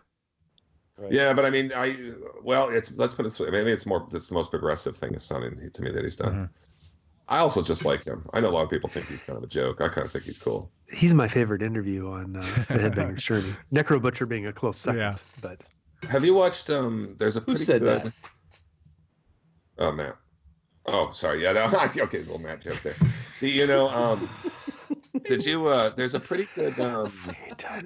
There's a pretty good documentary on YouTube you can watch, and I think it's called True Norwegian Black Metal, and it's some guys from some bullshit. It's not Maxim, but it's something like that, some nonsensical thing. And they go out and they go to Gall's house. And he lives out in this really small town. One of the stories that Gall has, and I think it's a true story, was he grew up in such a small town that he went to a one-room school, and there was only one other student at the school. And like the 8th grade, the other kid killed himself. Oh, jeez. Shit. How fucked up is that? To come into school that day and they're like, yeah. It's just you now. We got some news. And anyway, and then he walks them up this weird hill in the middle of winter to his parents' old shack, his grandparents. It's worth watching. I think it's called True Norwegian Black Metal documentary. Is he going to cover Mellencamp's Small Town on this record? Yeah. I would buy it for that. Small town. Anyway, it's not on the script. I just added it today because also out on May 31st is the new Dark Throne album, Old Star. No idea what this is going to sound like based on previous records, but I'm looking forward to it regardless. Yep, me too. He made a statement about it that made it seem. I'll see if I can. It might be like not the previous one, but the one before that. Before that, yeah, that was the impression I that I got. can't remember the name of for some reason. They have so many records, I can't keep track of them. Arctic Thunder was last. I know. Yeah, and then the one before that was. I can picture Was the that, album cover, but Underground Resistance? no. That was between those? Yeah, I think that was the last one. I remember like. Oh no, there was one after Underground Resistance. Yeah. Dark Thrones and Black Flags, or what else came out in that period? Fuck, there's so many. It was Fuck off and die. editable. Yeah, that's right. No, I think it was. no, it wasn't. Shit. It was. Oh shit! It was the Underground Resistance. Oh, my first guess, and you guys told me no. It didn't sound right to me, but yeah. It's got no cross left unturned. Yeah, on it, yeah. that's all. But there's that's a vastly different style for them on that album, and it was good. I have to say, as someone who just added clean vocals to my album, though, I really hope there aren't any clean vocals because I fucking hate Finraz's clean vocals. Okay, here's what he said about it. Okay, people, soon comes a new serving of Dark Throne, so get ready for the arrival of the Old Star. It's like the 80s never left. Right. Yeah, we are back with riffs and more metal than ever. So the 80s comment kind of pricked my ears up a little bit just to see. What does that mean? What does that mean? Yeah. All right, so we've got two more items. One more album announcement. Abath is going to release his second album, Outstrider, on July 5th, in the heart of summer, as I like to say. And there was a song, wasn't there? Yeah, there was a clip behind it. Yeah. Cool. And it sounded good. Yeah, it sounded good. So, all right, Jay, you've got an item. Oh, yeah. I actually kind of wanted to see if Trevor had heard anything about this, or any of you, but this, what is it called again, George? Pledge Me? Pledge Music. Yeah, Pledge Music. Yeah. Which is a pretty common thing now. So you'll often run into Pledge Music if you see an announcement of a pre-order on an album, and they've had some high-profile people. The Celtic Frost came through Pledge Music. I think some Running Wild, maybe. And the other notable one in my head is Bruce Dickinson's solo that went out. All that solo stuff came out that was done through Pledge Music, and the vinyl versions. Anyway, so this company is kind of out there and well known and everything, but they're like going bankrupt. And I know this mostly because I pre-ordered the first SOG album, which has never been on vinyl before, and they every once in a while they'll update their Facebook page, and then they showed like the test pressing, and then they got a little box of them, but it wasn't all of them, and they were just like, here it is, this is what it looks like. And then they suddenly got this email that was like, sorry, we're totally getting fucked over by Fund Me Music or whatever the fuck, Pledge Music.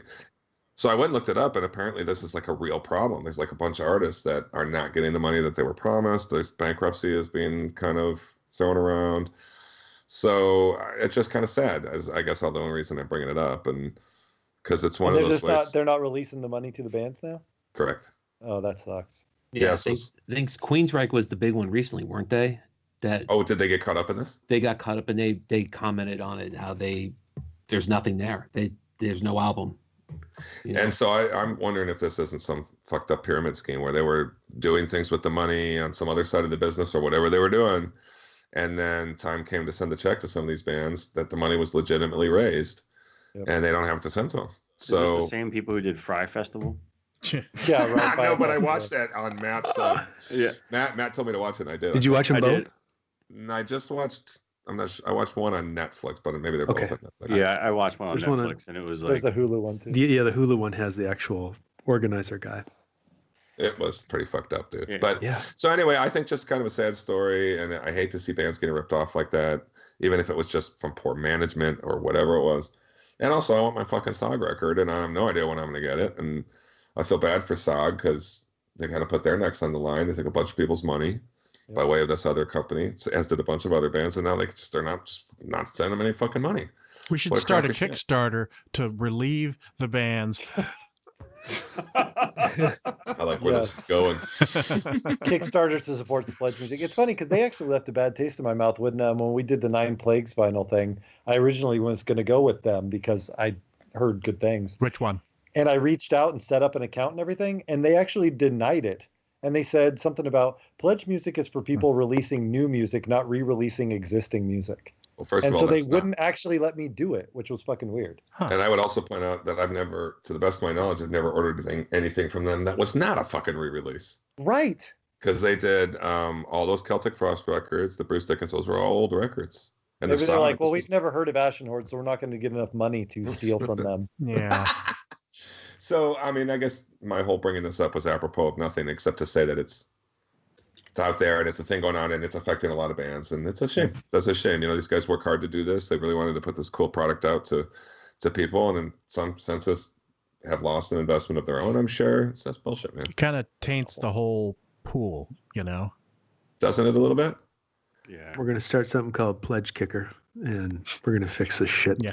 That's what I like to hear. George's taint. It's going to be at taint.com. Pledge money to George's taint. To be fair, it hardly touched my life, but we all care about the music scene. I thought you were going to say touched my taint. But second, I don't mind telling you, this was the only SOG record not on vinyl. It's one of my favorite records by them, and I was so excited when they announced it. And then I just hate to see it get caught up in this like dirty red tape detail bullshit. You know. Yeah. Speaking of vinyl, hey, John, you're probably the only other one who may have pre-ordered the Ordos The End vinyl. Did you get it yet? I did not pre-order the vinyl, Oh. but I did get the album though. Oh, I pre-ordered it and I haven't got it yet. I pre-ordered the new Yeah, Ashen right. Horde album, but I haven't gotten that yet. Yeah, I did get an got email, a nice though. scoop for you, buddy. Wow, you did get an email, and now you're going to get another one that tells you when it will be ready. Yeah. So there you go. And At then least you I'm are being no longer communicative getting your about it. copy. Trevor, Yeah. you must be multitasking because, like Jay, we had the promo for the new album, but I actually bought the album on Bandcamp as we were doing the interview, and you already sent me a thank you note. Oh, wow, that's magic. I know, it's crazy. Did it Like, seem super personalized? Is it like, He didn't really get like booted off his computer. He had to go and write you an email. Do that. I was like, I have to write a thank you note now. My parents raised me to be very. Let me ask you this, Will. Did it start Dear Madam or Sir? It's No, like I Jay. get regular emails that are like, I love it. I get it to the Ashen Horde address, and it's like, we found your musical product on Bandcamp and would like to work with you. And it's like, oh, clearly you're a fan. Yeah. Mhm. Yeah. To whom it may concern. I thought it was weird when it says Dear Brew. Thank you for buying. It's like, it's Brew Metal Will. Metal. Dear Brew Will. Yeah. There's a lot of bullshit out there. All right, let's move on to new releases.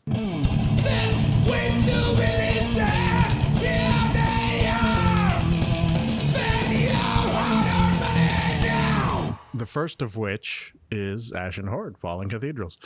We've already talked about it, but I just wanted to say it again in case you forgot. Go buy it.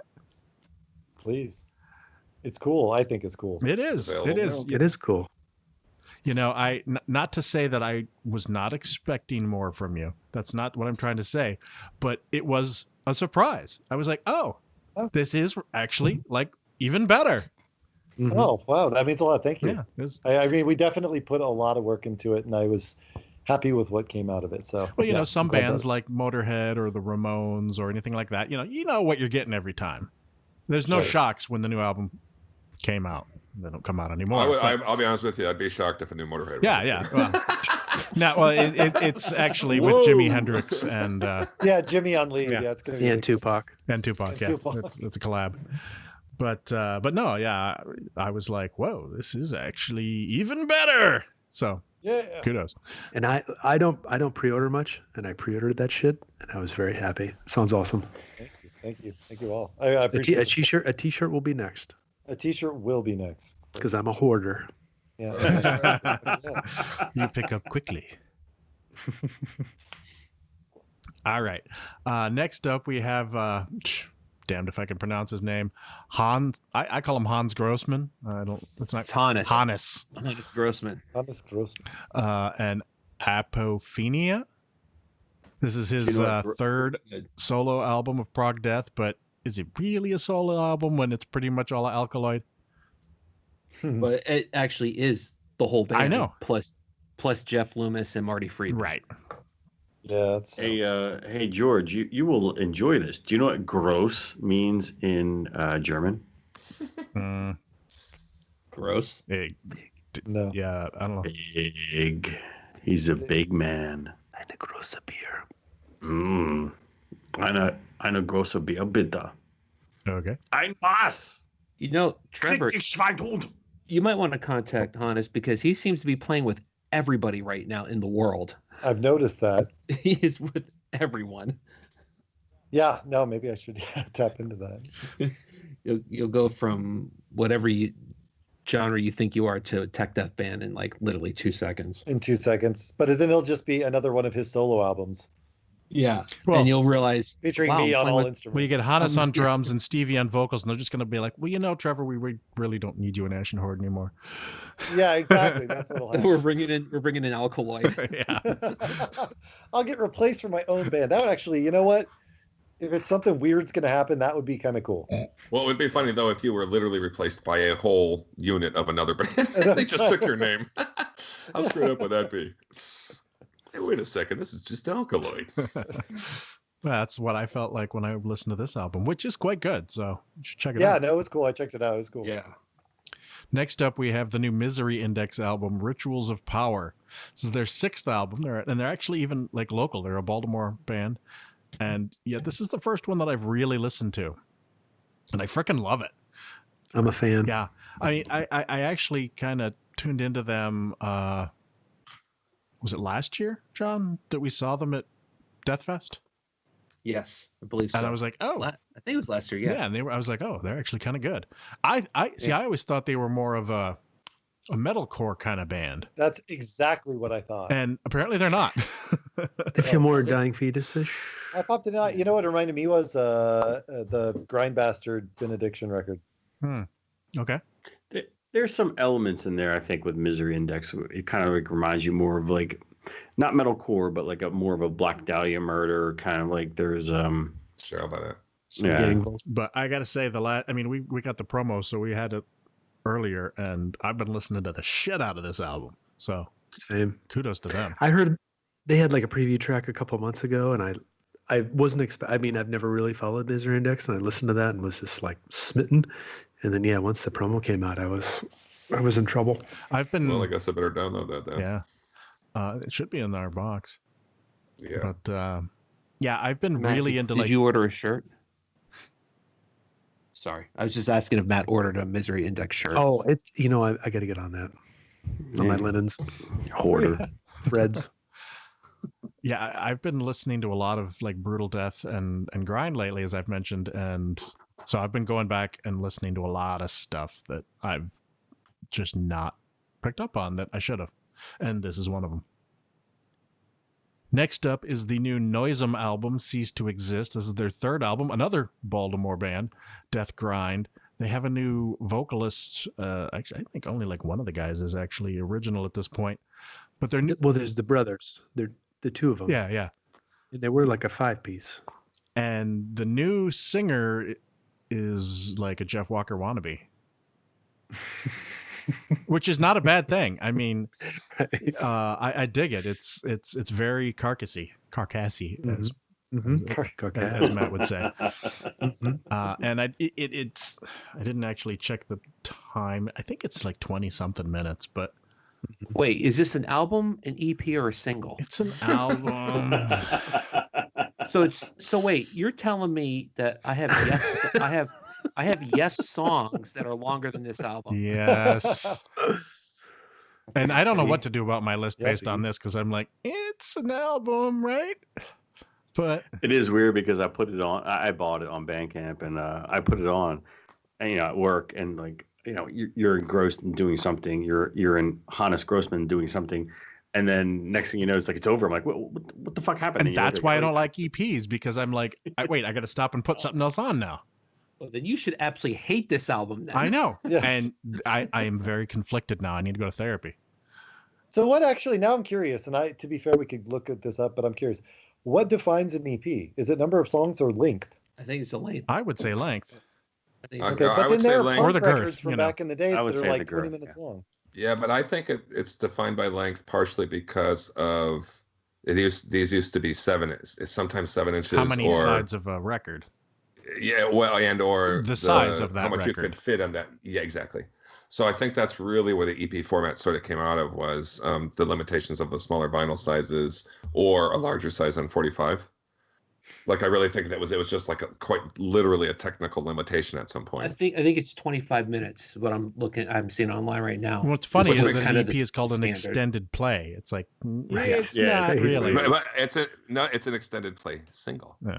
Okay, fair enough. Yeah, That's what I call it. that's what it's supposed to It's be. so weird because it's extended play, but it's 7 inches. But no one's going to be satisfied by an extended play that's 7 inches. I mean, it's false advertising. Come on. All you got to do, but you can always convince somebody. All of the rulers in my house say 7 inches were 3 inches. We're going around and changed them. I'm like, no, that's 7 inches. This measurement shaming brought to you by Beefstick the Mighty. By underwateraudio.com. Oh, no. But I mean, in the digital age, could somebody really dictate whether or not it's an EP or an LP? Not to drop the dictation, but No, to be sure. It is quite enjoyable to me when we so the listening audience cannot tell how uncomfortable Trevor is right now. All our dick jokes. Nah, man, it's all good. I know one listener is not enjoying this right now or won't enjoy this.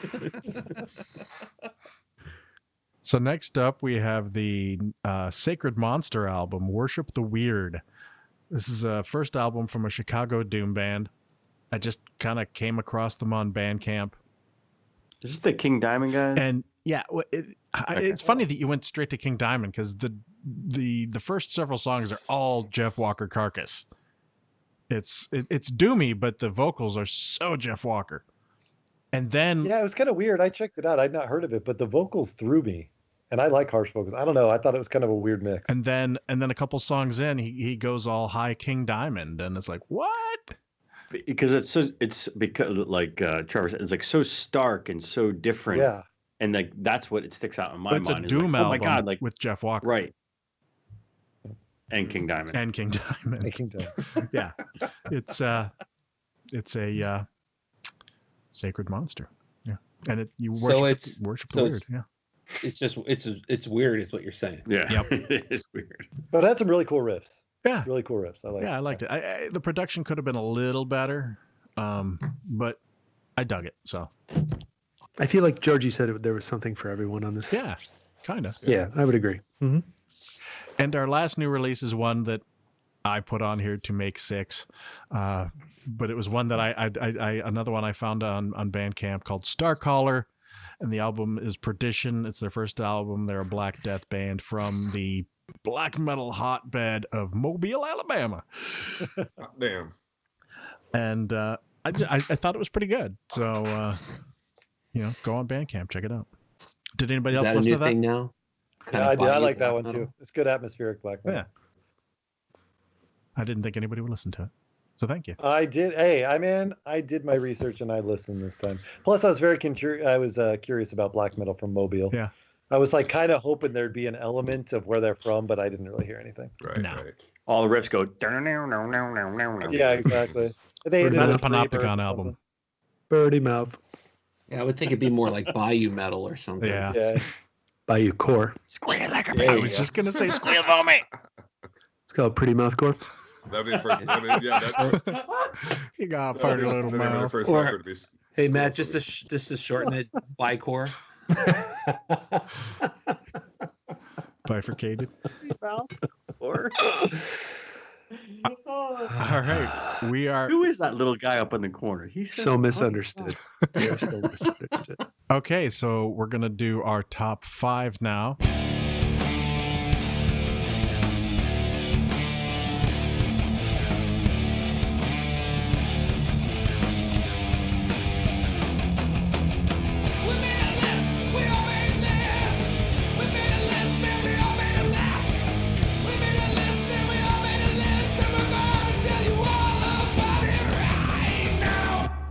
And I asked Trevor for some ideas for that, and he gave me a list, and the guys chose this one. And that is our top 5 genre-defining albums. Now, after telling everyone that this is what we were going to do, John had a question for me, and I was thinking the same thing. How are we going to lay this out? And personally, I, myself, and John both said, well, each one of my 5 is going to be a different genre. But Sure. it doesn't have to be. You could be all 5 one genre, and these are all, Sure. albums that you think really define that genre. But so I don't know what everybody else did, but that's what I did. Each of my 5 is a different genre. Well, I'll tell you this much, George. After I asked you that, I did the complete opposite. All right. So, because this became way harder than I thought it would. It was hard. Well, I even have honorable mentions with even more genres. Yeah, this was hard. Yeah. Yeah. Oh, I came up with 4 really fast, and then the 5th one I didn't know what to do. So I wanted to do all different genres, but I did something different. So I will get to it. But All right. So I don't know what everybody else did, but we could have some interesting lists or, different interpretations. But So if you're doing different genres, you don't really have a number 1 or number 2. You well, just, I do. That was what made me think about it, was like, well, if each of these is a different genre and each one is it's not necessarily what I consider the number 1 of the genre, but it certainly, Right. either like a big corner piece to that. Yeah, genre, or something cornerstone. or something that, definitely kicked off that style. Sure. But then I was like, So but then after, it's sort of like an Excel filter. It's like filter on this and then this. And then this, yeah. So as everyone gets to their number 5, whatever that may be, explain how you did your list. right. So what I did was I picked 5 genres and the albums that I thought defined them, and then 5 through 1 being which one I liked best. Are you going first, George? I am not. I'm just explaining that before we start. Ski okay. games. All right. I'm just following Will's lead there. Yeah. Okay, so as we usually do, Trevor, will you start us off with your number 5? You bet.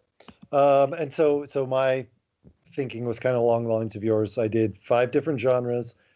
I basically thought of 5 metal genres that are very important to me or influential, and then mostly the album that got me into that genre, and that if someone were to say, what would you say kind of sums up the genre, what album would you pick? So that is my thinking. So my first would be kind of classic death metal, and I picked Cannibal Corpse's Vile because that is the record that got me into death metal in '96. Hell yeah. That's a good one. That's a good choice. Yeah. And one little comment on it. Why I picked it over the Bleeding, because I really fought back and forth. I think Vile is better because It has Corpse Grinder. it has Corpse Hands Grinder. down. And I love Barnes' vocals, and I think some of the songs on Bleeding are better, but Corpse Grinder is a better vocalist. Yes, he is. I love you, man. So do I. Matt. I would say my rationale is very similar to Trevor, with the exception of that I don't know what the fuck I'm talking about. So I did choose 5 genres that I really like, and I chose,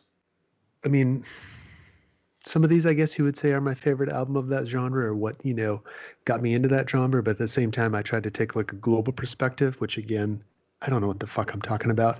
My number 5 is Napalm Death, and the album is Scum. Oh, that's a good one. Yeah. Great choice. Yep. The thing about kind of true grindcore. The structure of grindcore really differentiates it from a lot of other genres versus, I don't know. Basically what I'm trying to say is the songs are so fucking short. And I'll also say, is it an EP or an LP? Exactly. I originally sent George a message and said, how you doing this? And we both had said we were going to do it by genre. And then I realized 5 minutes later that I did something completely different when I came up with mine. And it ended up being albums I thought that were really not just genre defining, but defining the metal itself. I have 2 that are genre based, but the other 3 are just what, to me, if you had to give someone an album and said, this is metal, this is what you should listen to, that's what I ended up doing. So all my albums are going to end up being kind of old, but that's okay because I still think they're all pretty good. So my first one, believe it or not, is celebrating a birthday today. It's 37. We mentioned this earlier. Oh. But to me, this album is the one that pretty much catapulted Iron Maiden to massive status. They got big on MTV with their videos, which at a time, that's the way the world was. You had to watch videos to see who this band was if you weren't hearing them on the radio. But what it did is it just spurred on a whole mass amount of bands that followed them and wanted to do twin guitars, and wanted to be them. And so Number of the Beast was mine. People may not think it's their best album. I do personally, but it's the one to me that kind of created this whole new genre of not just new wave of heavy metal, but kind of a modern heavy metal at that point. That wasn't a blues-based metal. Right. So. Cool. I can get behind that. Will. So I, like Trevor and like the Dad of Northern Darkness, I decided to pick 5 different genres and define the album that I thought was the first one to sort of really identify in that genre. Mm-hmm. So my first genre that I'm going to talk about, my number 5. So these are sort of ranked in order in as far as I think in importance. So my number, that's not really true, but anyway, my number 5 is Judas Priest. It's Judas Priest, Sad Wings of Destiny, and I think that is nice. I think that is one of the first like just traditional heavy metal albums. How about that? Yeah. Nice. Good call. Yep. So I think my thinking is some mixture of all of your thinking, up to and including my number one is going to be very focused on just heavy metal as a genre, but everything else I did subgenres, and then also sort of, I think not unlike Will, some of where a genre kind of really started to define itself in some cases, and in some cases, not necessarily they've been around for a while, but in any case, these are all definitely genre-defining records that you could give to people and say, if you want to know. So in my getting to know extreme metal, which, I was definitely like a, early adapter. I was one of those guys when the extreme stuff started to come out, I got into it. And I remember, Slayer and Metallica, which was sort of extreme in the beginning, Possessed, Venom and all that stuff. But the one that I got that took it to the next level, and to me was the birth of true, and I don't use that word in the real sense, black metal. Is a record I don't think I've ever mentioned on here, but it was super important into my childhood, and it's Bathory's The Return. Nice. If you want to know about black metal, put that record on, and you'll understand that genre pretty quickly, what it's about. And it's a great record. Yep. I remember thinking, like, when I got black metal, I grew up in like a Lutheran family, and I was like, these guys are going too far. When I got Bathory, you know what I mean? And then when I got Bathory, I was like, oh, dude, it's a whole other level. It's funny you say that, because I think I mentioned before, like I grew up Catholic, and Slayer, South of Heaven was like, whoa, I can't go there. Like, I was all in the Metallica, Anthrax, Megadeth, was like, Slayer scared me. Me too. I don't know. When I got Random Blood, I was like, is it okay to listen to that? I mean, I wasn't religious at all. Right. But I just felt a little like dirty listening to that album. I was like, this is a little evil. Exactly. Yeah. Well, the Venom records too on the back said, we spit at the Virgin you worship and sit at Lord Satan's left hand and all that stuff. And now I just remember thinking, what the fuck, man? But Bathory was Venom, like, it was like, this is, you knew that this was kind of just made up. But Slayer, you were like, man, these guys believe it, even though though they didn't. But back then, it felt like they did. But Venom also still had one foot in Motorhead too, and that's why I see Bathory and Slayer and all those guys as the next step. I mean, my mom got pissed off about cherry pie, and I was like, "These guys are singing about the devil and killing people, and you're worried about cherry pie." You know what? You have a great mom. Yeah, she should have got pissed off at you. Dude, you remember they had that track called "Ode to Tipper Gore" at the end of that record? That at the time, as a kid, I remember there was like "Starting Up a Posse" by Anthrax and "She Loves My Cock" by Jackal. There were the songs that were just like, oh my God, I can't believe people are saying these things. Right? Oh, you left that fuck. And now you look back and you're like, wow. I remember when Appetite for Destruction came out, and I was like, look at all those F-bombs. There weren't F-bombs in music before Appetite for Destruction. Nope. They really kind of kicked that door down and brought that in. Mm-hmm. Just along the lines of Matt's story, I was at a friend's house one time, and I got Screaming for Vengeance on vinyl. It was the year it came out, and we went home and put it on. And the last track is Devil's Child on there. And the lyric is, I believe you're the devil, I believe you're the devil's child. And we came out of his room, and his mom freaked out. She said, I heard what he was talking there. I believe in the devil, I believe in the devil's child. And there she was just like, I was like, no, that's not what he's saying at all. You know what I mean? Like, I had to talk her out of it. That would have been my mom. So, Jay, you got a lesson in secret password at an early age. Yeah. I had a friend, his mom was Jehovah's Witness, and she would not let him listen to anything. And she had all these like Bible cassettes, and he would steal these and give them to me, and I would dub metal albums over top of them. And so he would be like, look, I'm listening to this. And she'd be like, okay. And then he's, really listening to, AC/DC or something. That's awesome. All right. So my number 5 is the grindcore genre. And I considered going the Matt route with Napalm Death and Scum. But I like this band a little bit better. And they came out within a year of that, and that would be Carcass, Reek of Putrefaction. Carcass. Yeah, a lot of people, I think, would agree with you. I think it's a better choice. album. Yeah. If not the first, but at least. Still. Yeah. All right, back to Trevor for number 4.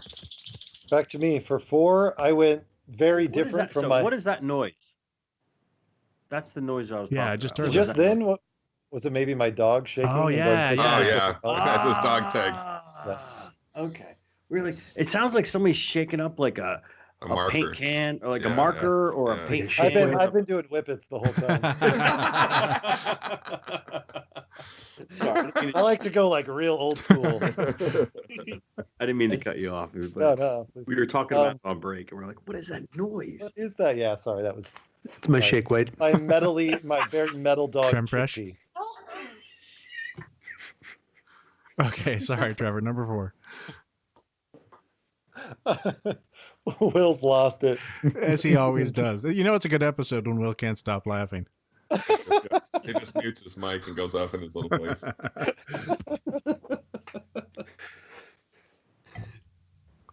I'm happy to. I'm just enjoying watching him break down. It's a nice feeling. I agree with you. I should record it. We need to talk. We need to give the audio interpretation of what he's doing so the listeners understand. All right. So, have you ever seen the South Park episode about the shake weight? The creme fraiche? Yes. First thing I think of is it's a brilliant episode. I am tired. I will call a taxi now.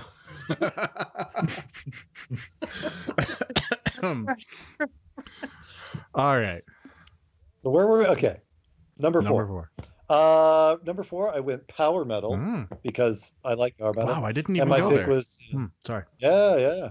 My pick was Stradivarius's Visions record, which I think is pretty much one of the best power metal records ever made.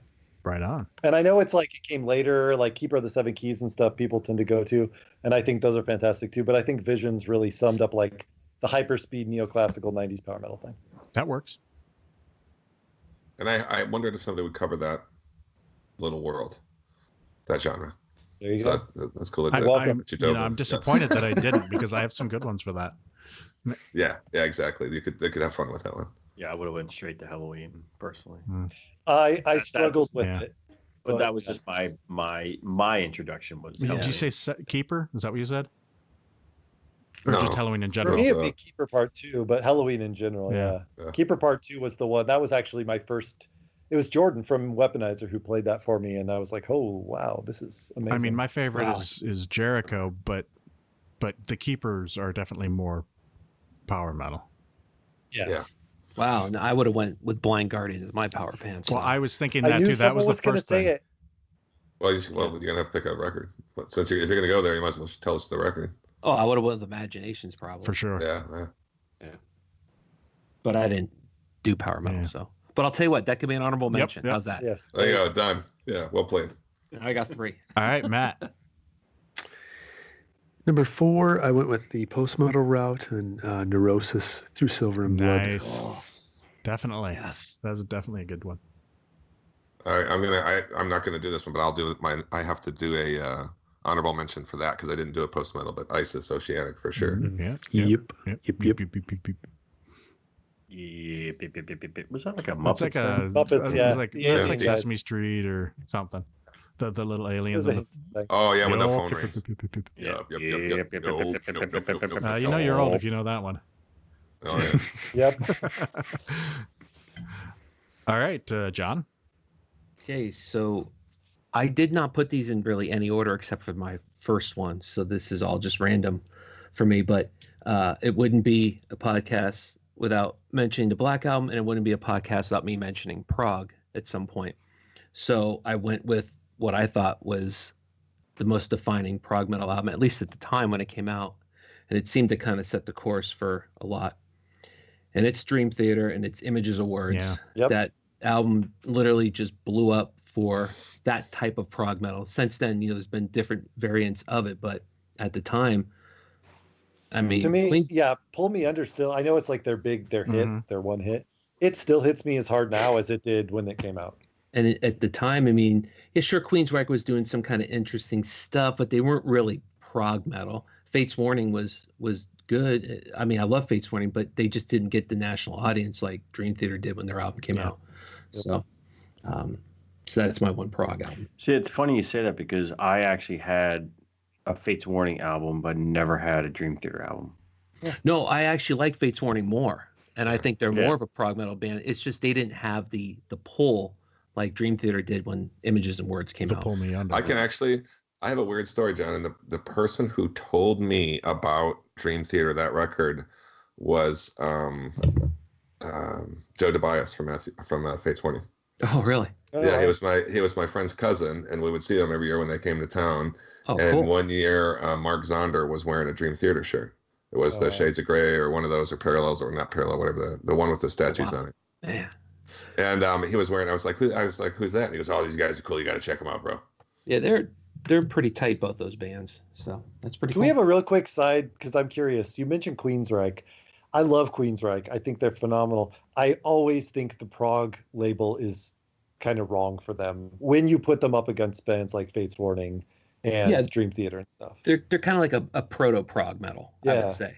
Actually, I'm going to disagree with you guys a little bit, just to be devil's advocate, and say that up through. Are they post prog? Up through Operation. They're pre-prog. Up through Operation Mindcrime. Yeah.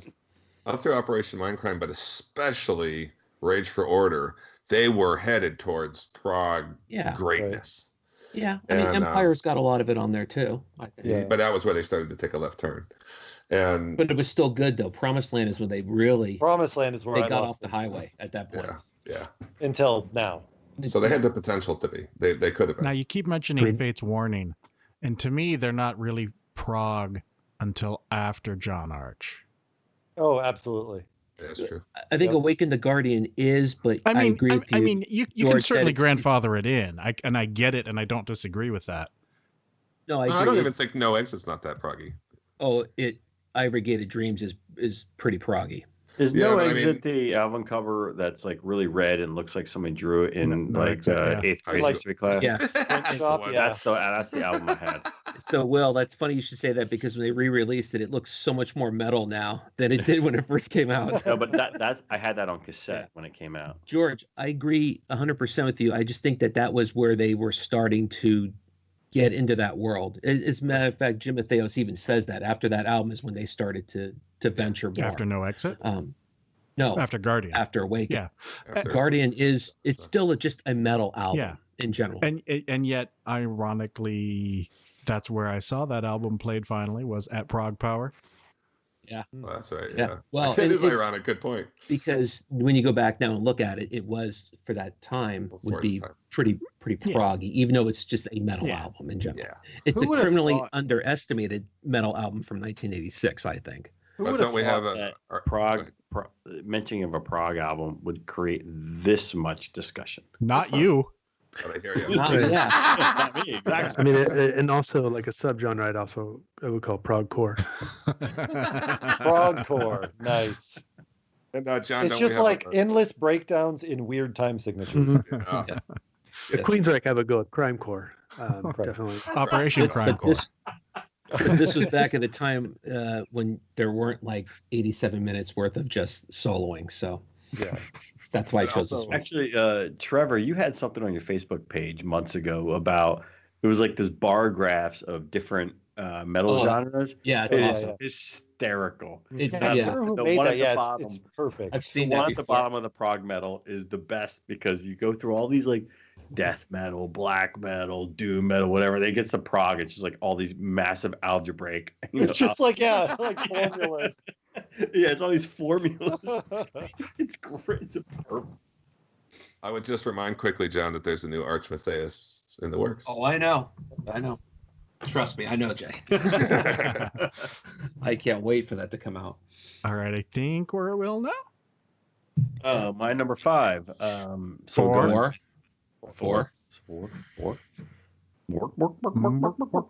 Where's the jiggy? My number 4, black metal. I think the genre defining album for black metal is Bathory.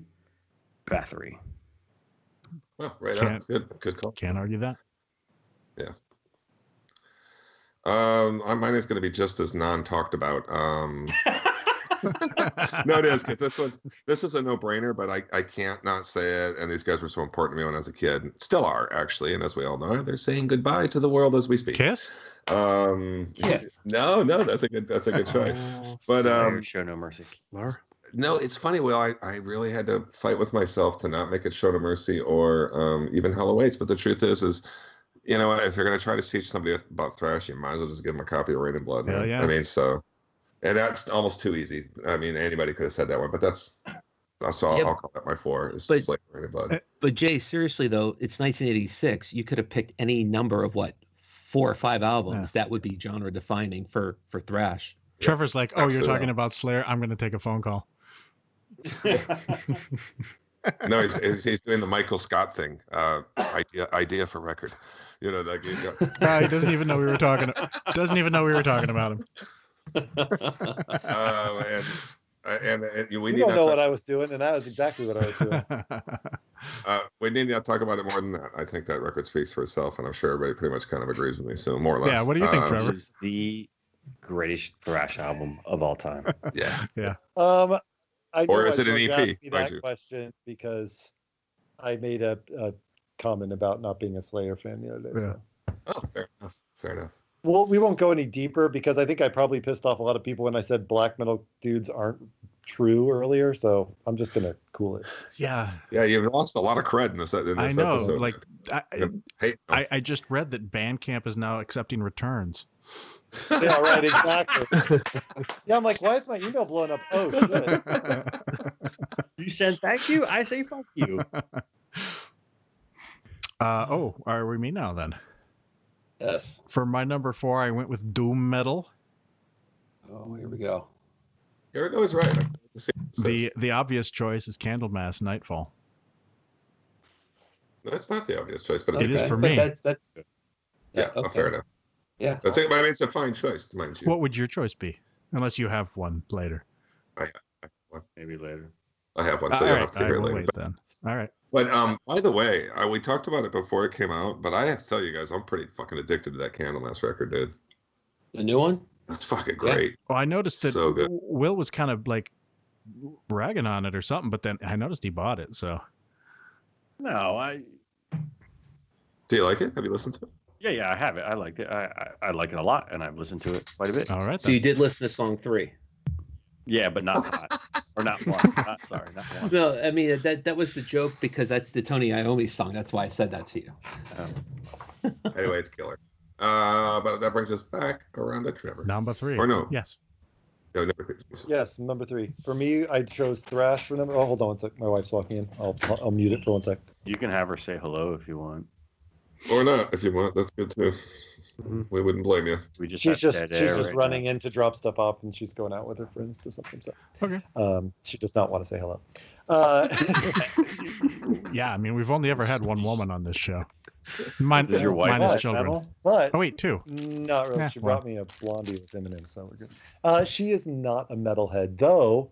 When we first met, you fit in. You should just actually be. I was going to say, whose wife is? No one's wife likes that. No, it's kind of funny though. So I met her when my old band, which I won't name right now, we were playing a show in my parents' garage. Like we opened up the garage and played out, and all the people stood in the street. And a friend of hers brought her along, and it took me about 6 months to convince her to bring her back so I could like actually meet her because I think we scared the crap out of her. Sure. Unexposed. But what was the name of the band again? Oh man, you're gonna make me say it. No, I'm just kidding. You don't have to. What? I mean, look it up on like Encyclopedia Metalheads. There you go. Was it like? Are you embarrassed because it was metalcore? No, or like, it's the name. No, God, no. It was black metal. It's just Fair enough. No, man, we're not gonna. You don't have to. Something that seemed like a great idea when I was 17, and now, you know, in polite company, I don't enjoy talking. But honestly, it fits. Was the name of the band Drinking Coke? No, it honestly missionary style with my dog. It's not out of. It's not out of. You know, it fits on this podcast if you want to say it. It's no. Let him have his privacy. It's one of these things. It's fine. Hey, Trevor, I'm always afraid someone's going to bring it up at work. Yeah. And I'm going to have to answer some really awkward. Me, no one listens to this podcast. Yeah. Hey, Trevor, I was in a band, and for one day we were called. This sort of ties in. We were called Rectal Itch for one day. So right, I gotcha. Nice. Isn't that kind of thing though, like Satan's cunt or something? You know, like, and you're just like, I'm not going to. I went to the It was close. It was close. It was Fetal Hymen. I'm only laughing because that's uber creative, and it's like you're like, what is the most offensive thing I could do? And that was it. Yeah. And incidentally, the bass player, because Jordan from Weaponizer was the bass player. That was our first band, and that's awesome. Our theme was pro-abortion black metal. So because what else could offend everyone in the universe but that? Sure. So we're and now I'm like, it's like no surprise to me that our wife was like, why would I want to go back and talk to that guy again? So like wait, it was fetal, not fecal? Yes. Yeah, fetal. Yeah. Which just makes it even creepier. And how is that not a Cannibal Corpse song? And so you were playing in the garage. Did you have to be like, what, telling parents, like, what's the name of the band? Oh my God, dude. And yeah, it was so, but I will say my probably my favorite fetal hymen moment ever was at Metal Fest, Milwaukee Metal Fest. And we all have one. Nice. Yes, I know. And we had run a bunch of promo tapes, right? And we were giving them around. And Danny Filth was there, and I handed him one, and he looked at it, and he's like, "What does it say?" And I said, "Fetal hymen," and he like totally laughed hysterically hard. And I was like, "This is the greatest moment in my life at that moment." I'm surprised you pursued any other form of career, because you kind of like topped out there, dude. What are you going to do better than that? So Danny thought it was funny, and that was like at that point the end all. Yeah. Nice. Did his laugh just keep getting higher and higher as he kept laughing? Yeah. And then he just like floated off into space like a little wizard goblin man. Does anybody remember where we are here? Are we still at Trevor? 3. Yes, we're 3, and then I don't know how we got far away from 3. 3. I chose thrash, and this was another kind of a life-defining moment for me, which was Sepultura's Arise. Yeah. That's a worthy choice. That was a memorable time for sure. Mm-hmm. Yeah. That one was dead embryonic cells. I can say for a fact that record converted a lot of people, though. That, and well, I mean, the Sepultura converted a lot of people. Let's just put it that way. Yeah. That's probably the better way. Remains for me was like unbelievable. That was life changing to me. Beneath the Remains. Yeah. But I didn't hear that till after. Afters. Yeah. Afters. The Rise was my first, and then I kind of went. Yeah. All right, Matt. My number 3 is Carcass, and I went a slightly different route. I was more thinking gore grind, and I did Symphonies of Sickness. That's the first really good one. I've always been like Reek of Putrefaction kind of sucks. Oh, I like it. Well, okay, no, that's not true. You'd honestly come back from that. But obviously, I've changed my mind. Yeah. Faux show. Johnny boy. So my number 3 is an album I missed when it came out originally, but I've gone back and listened to a lot of this. And this is the album to me that defines death metal early on, big time. It's not the first death metal album. It's not even the first death metal album by this band, but there's just something about it. The cover, the sound, it just, to me, it's the late 80s. And I know Jay might disagree because I know he's a big Possessed fan, but to me, this is where death metal, to me, the actual sound comes from this album. Although some people who like Morbid Angel might differ. But to me, Leprosy is what death metal was when it first started. I mean, everything about it, I know Scream Bloody Gore is obviously their debut, but this is where I think they honed their sound. They got tighter. Well, they got they got a bass player, and the band started to breathe a little and got even heavier and nastier. But then you add the album cover art, and it's one of the first ones you're like, what the fuck is this? What am I looking at? Ed Repka. And it just, again, not the most vile looking thing, but it was one of the first ones, and to me that stands out. So that, if I had to give someone a death metal album, Altars of Madness would be the next choice, I guess, after that. But this would be mine. So I love you. I know. Ooh, Han Solo moment. You Han Solo him. Did you guys see the Solo movie, by the way? Yes. There's Lando Calrissian and Han Solo are like, I hate you. I know. Oh, but dude, you know what? I not to change the subject here, but you know what I saw last night that I want to recommend everybody is Into the Spider-Verse, dude. That fucking movie. I've heard it's ruled. phenomenal. Yeah. I've not My seen kids it, want but to it see it. Everybody says that, So but good. the trailers look freaking No, retarded. watch it. No, see it, George. Trust me. It's fucking one of the best Marvel looks movies. so It was so good. I bet, but I'm gonna see it with a because shitty trailer might be good because usually when the trailers are awesome, you're watching the whole film in the That's trailer. like Yeah, the but- all the best good part parts. of the it's whole got thing. Spider Pig. No, dude, trust me. It's worth your All time. right. And I'm kind of a harsh critic. So Yeah, well, George, the heavy metal podcast or the Metalheads podcast has a fucking screaming chicken. So what do you want? Hey, hey. come out. It's been 8 bass raped. Willem, you're number My number three, I went with thrash metal. And so I deliberated.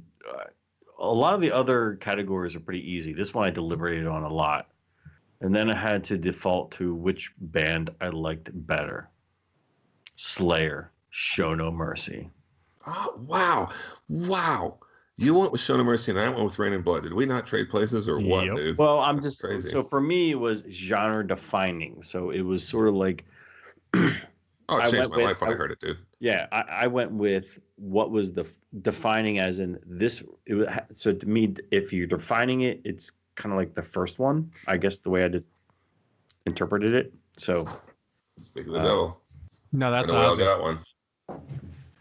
hold on. Did everybody get one of these? No. No. Dude, it's fucking Show No Mercy, man. Look, he's even got the sword. Yeah, it was super cool. I bought one There's a just bunch of to, cool ones coming out now too. Yeah. Yeah, I need to get on those. I mean, it's not like it's that lifelike, but it's still cool. I mean, the packages are cool. I mean, the King Diamond package is badass. Yeah. That I got. But Yeah, I just so I deliberated with Kill 'Em All, obviously, but if I look at if I had to give somebody like, hey, this is what thrash metal was and still is, I tell them Slayer. I'm not going to tell them Metallica. it's entirely possible that that's what they would all range in the hundreds of times, but I might have listened to Show No Mercy more than any of the other ones.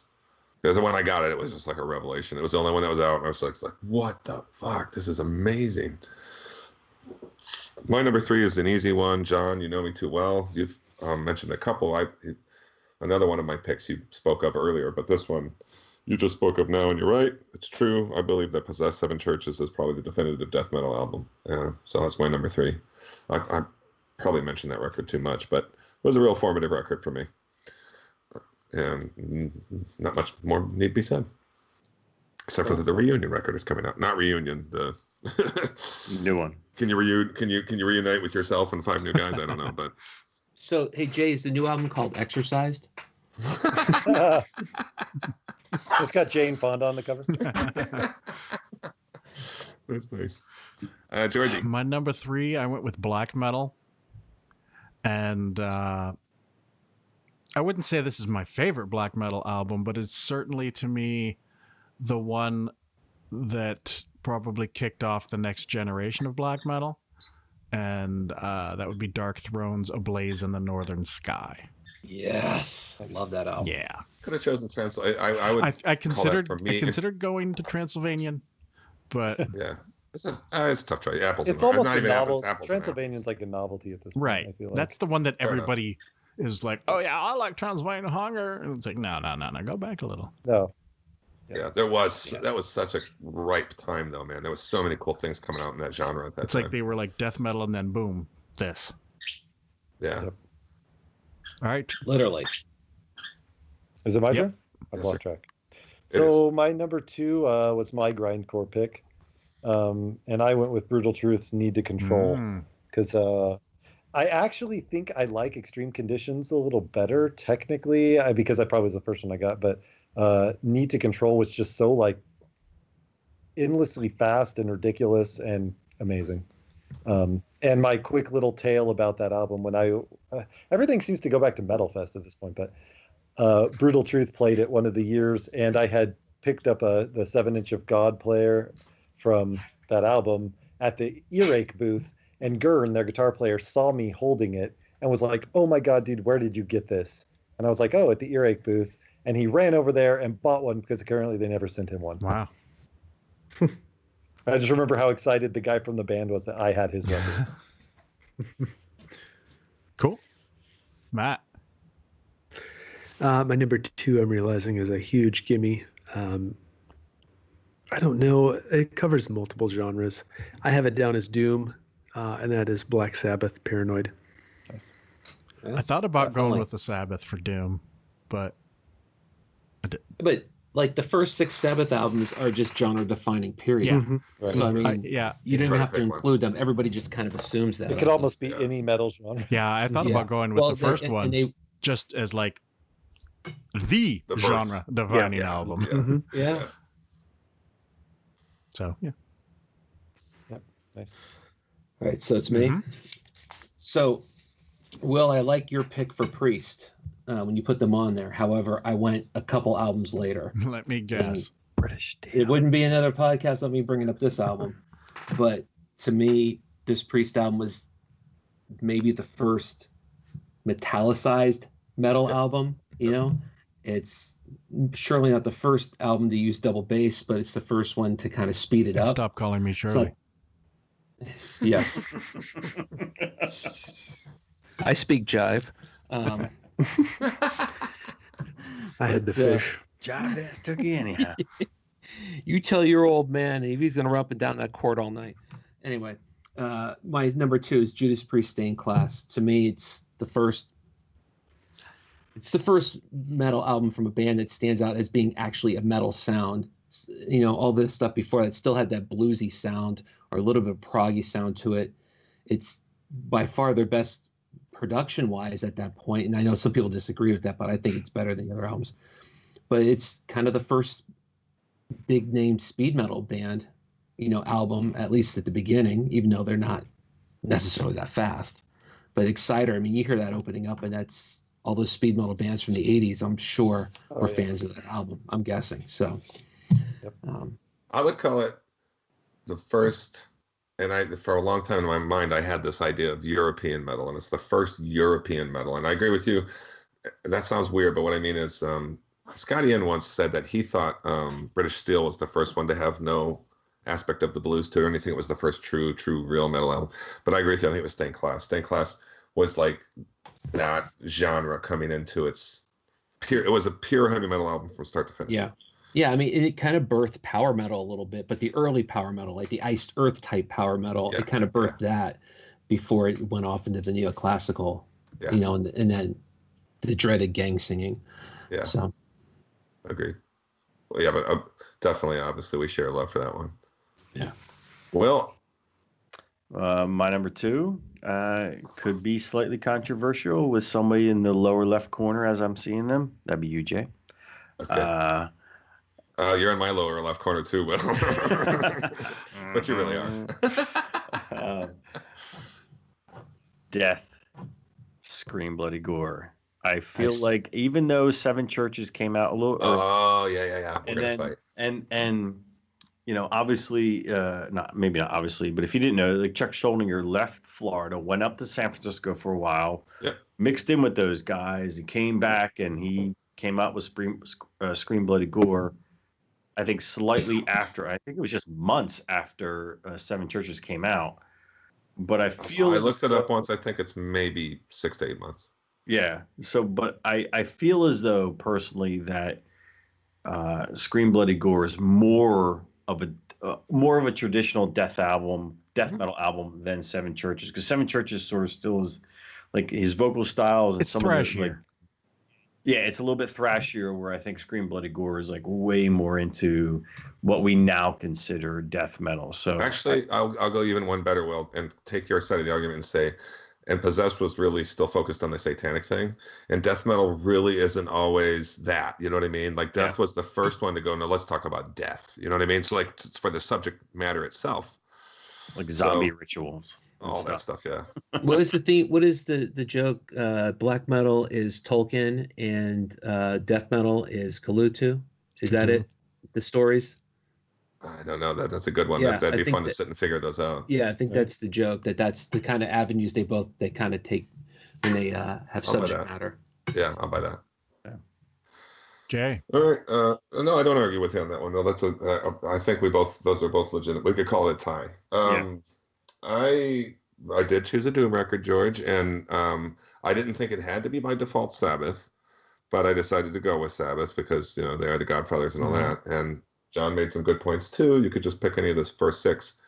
I think that the modern movement of Doom, once like Sleep first hit and those others, they all were like Volume 4 worshippers, and that's all fine and good. But if you really want to talk about when the darkness started, minus the first record, it all comes from Master Reality, man. Nice. Everything from the purple to the embossed Master Reality, which is just in black, to this has got Into the Fucking Void on it. One of my favorite Sabbath songs. Isn't even heavy. Solitude. Yeah, it's beautiful. But this is such a heavy record. And it dates back into the 70s, the dope smoking 70s, when the lyrics were on the back of the fucking record. The first song lyrics to Sweet Leaf are, "All right now, won't you listen?" Well, Jay, you know why that was though, right? Because if you were high, it was easier just to turn the album over than to try to pull the sleeve out. But also, okay, so what do you got here? Sweet Leaf, After Forever, Children of the Fucking Grave is on this thing. Solitude, I agree with you, George. It's a beautiful song. Lord of This World and Into the Void. Fuck. Yeah. I love Into the Void. You forgot Embryo. Yeah. I'm sorry. Yeah, I should have mentioned it. No, it's not Embryo. It's Embryo and Orchid are both on here. Definitely one of my favorite Sabbath albums. Sorry, Will. It's a good. Ex Hoarder did a great cover of Into the Void. And often covered by people who know that gets covered. I was just laughing too because like you mentioned all the songs, and I think we've mentioned bands like Brutal Truth did Lord of This World. So did Corrosion Into the of Void's Warming? been covered by, Sepultura did Children of the Grave, is that what they did?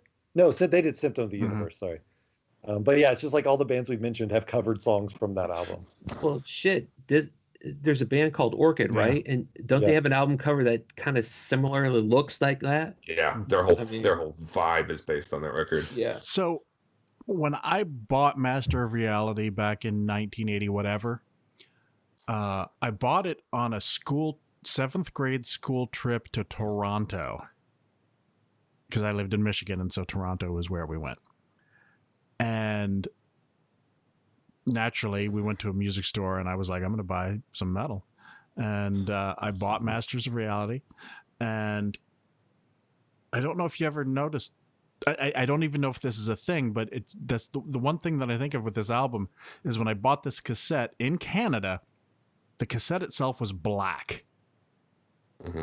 Have you ever run into that before? Is that a Canadian thing, or was that a Black Sabbath thing? It's definitely a rarity. Everything was like white and gray. Yeah, everything was like a beige or a white, and it was like, wow, see-through. Yeah, or see-through. Yeah. That was the later. Yeah, the clear version. And this is the only cassette that I have that was black. I had a couple black ones, and I couldn't tell you what they were, but I think some of the Venom stuff on bronze was it black. Mm-hmm. But I didn't have Master Reality in black. Few and far between when I got those. Yeah. There weren't a lot of them. Right. Perfect segue to your number 2. My number 2 is death metal. What is it, Will? That's right. Scream Bloody Gore. Nice. That was I bought that on cassette when it came out. Yeah, George, hit the button. I don't have it hooked up. God damn! The one time that someone can do it with me, the Bayuska, the Bandcamp Bayuska or whatever it is, Bushayaga or whatever it is. Yeah. I bought that and I was like, "What the hell is this?" I was like, "There you go." And that was where I first said the words "Cookie Monster vocals." Nice. And I like to say that I coined that when that album came out, but I'm sure somebody else came up with that. But I like to say that I did. And I was like, man, what is this shit?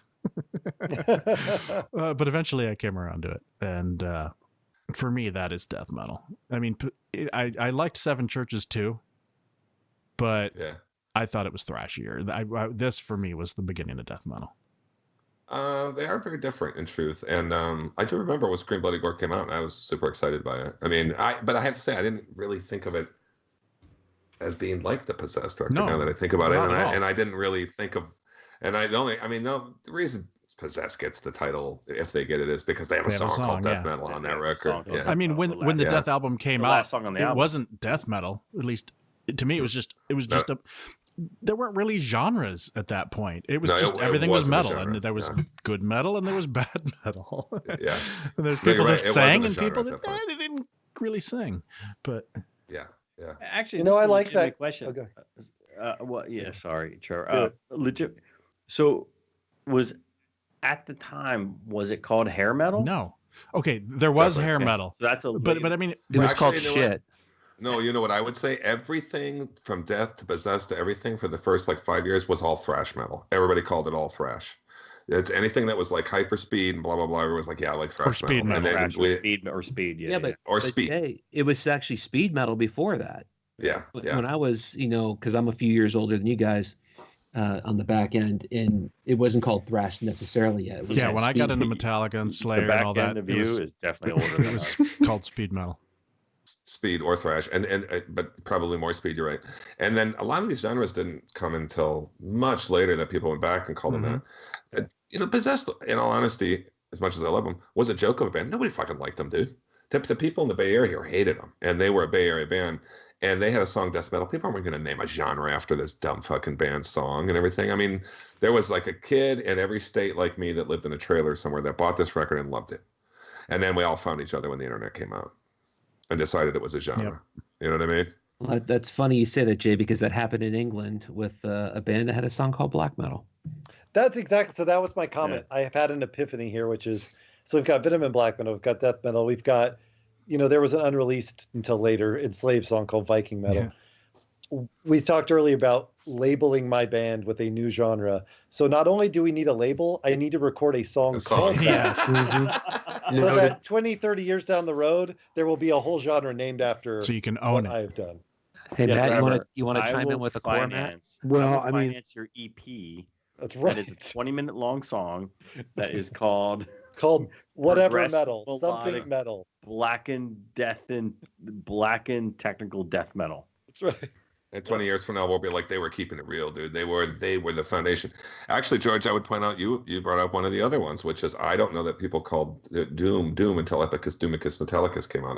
not entirely sure people were calling it Doom metal. Mm-hmm. And then again, it was probably 5 or 10 years after that record came out. But that was definitely an influence. It was just all called heavy metal for a long time. Yeah, it was. Yeah. I don't remember us saying Doom back then. No, not at all. Trevor, that will push us back 4 to 6 weeks as long as you're okay with that. That's okay. Oh, it's like the 80s. It's like the 80s again, all over again. Everything took 4 to 6 weeks. Or 6 to 8. That's right, exactly. Let's do Trevor's number one. All right, so my number one, I went with black metal, and this was the one I had the biggest challenge with because, it was just a tough one for me to decide. Like most genre defining across the world, or in my world, my favorite, whatever. Ultimately, I settled on Emperor's Anthem Through the Welkin at Dusk because, in my mind, it took kind of what the black metal had been forming with Dark Throne and Mayhem and all this, and added a level of technicality and pushed it to the next realm. And that was what really did it for me. I think they were the stepping stone or the link between the more modern stuff like Enslaved and Opeth and stuff like that. I don't think any of them would have they probably could have happened, but I think Emperor was that weird link between just the real guttural stuff to what has become a really broad and talented genre. Exactly. That's what I really say. It introduced a level of technicality most of the other bands hadn't really dabbled in. Yeah. That's funny you should say it, Jay, because the very first release from Emperor is the same as the first release by Enslaved. Exactly right. They did a split together. Oh yeah, that's right. Yeah. If I can for a moment just throw back to the Lords of Chaos, I gotta say, up until watching this movie, I was like, Faust, Bard, whatever, okay, whatever.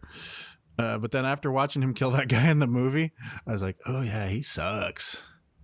It's fucked up. There was an interview on a podcast with Ezon not too long ago, maybe a year ago, right about when Amir came out, and they asked him about that because he was just kind of like, whatever. They took it back out on tour. No, he made a really interesting comment, which was he's like, it's a Norwegian thing versus American way of thinking. In Norway, which is, he made two interesting ones. One is in Norway, when you do your time, that's it. You are given another opportunity. He served his time, and you can restart. Where in the U.S. it hangs over your head forever. But the other thing he said that I thought really made a lot of sense is, we don't know him. He's like, most people don't know him personally. They don't know the level of regret he feels for what he did. And I was like, that was really interesting to me, because it's true. It's like, we don't know him. We don't know what he went through and how he's, still has to live with that. So good point. Actually, you raised just a notion in my head about that movie, George, too, since you brought up that particular connection, which is to watch the movie if you haven't watched it. As far as and they didn't try to make it look this way, it's just they focused on them. As far as you could tell, there were no other two bands in this scene other than Burzum and Mayhem. They do not mention one other band in the scene. Which I think was an artistic choice or maybe even a copyright choice. Well, I had to look it up because somebody was I think it was the Varg's driver guy was wearing an Emperor shirt, and I was like, well, wait, I had to go back and look and be like, had they released anything at that point? And they had. So, but yeah, isn't there actually no Mayhem or Burzum songs in the movie? No, there's Mayhem in there and Burzum, but they're not very long, and I mean, like, there's snippets of it. There's Burzum stuff, and I think when they're in the recording studio, that's actually I don't something straight off the record. Like I have to go look at it or something like that. Okay. And then obviously I think the credits run under some Mayhem. Yeah. Okay. Yeah, and Burzum, there's some actual Burzum stuff from that first record. And apparently Fenriz was in there somewhere, but based on IMDb, there's somebody that plays Fenriz, and I'm like, well, where the hell is he? Okay, well, I'm gonna watch it again, so maybe I'll catch it next time. Well, it doesn't mean that they said who he was. They're just like, yeah, that's this guy who doesn't talk. He's just standing there. Yeah. Yeah, it could be at the falafel restaurant in the background. Matt, what's your number one? The only intro I have for my number one is that, John, you complete me. I went with Death, Leprosy. Leprosy. Fair enough. Is that like the remixed version of the album? It is. Yeah. I was going to ask if you bought it at Target. I did. I got it at Target. So it's an EP. It's a Greek bootleg. Yeah. It'll be a Russian bootleg to you, Jay. Come on. That's right. John.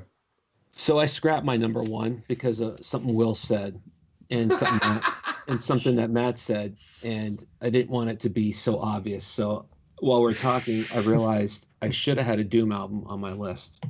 So, and since mine's not in any particular order, it doesn't matter that I'm sliding them in here. But slide it in, Whitesnake.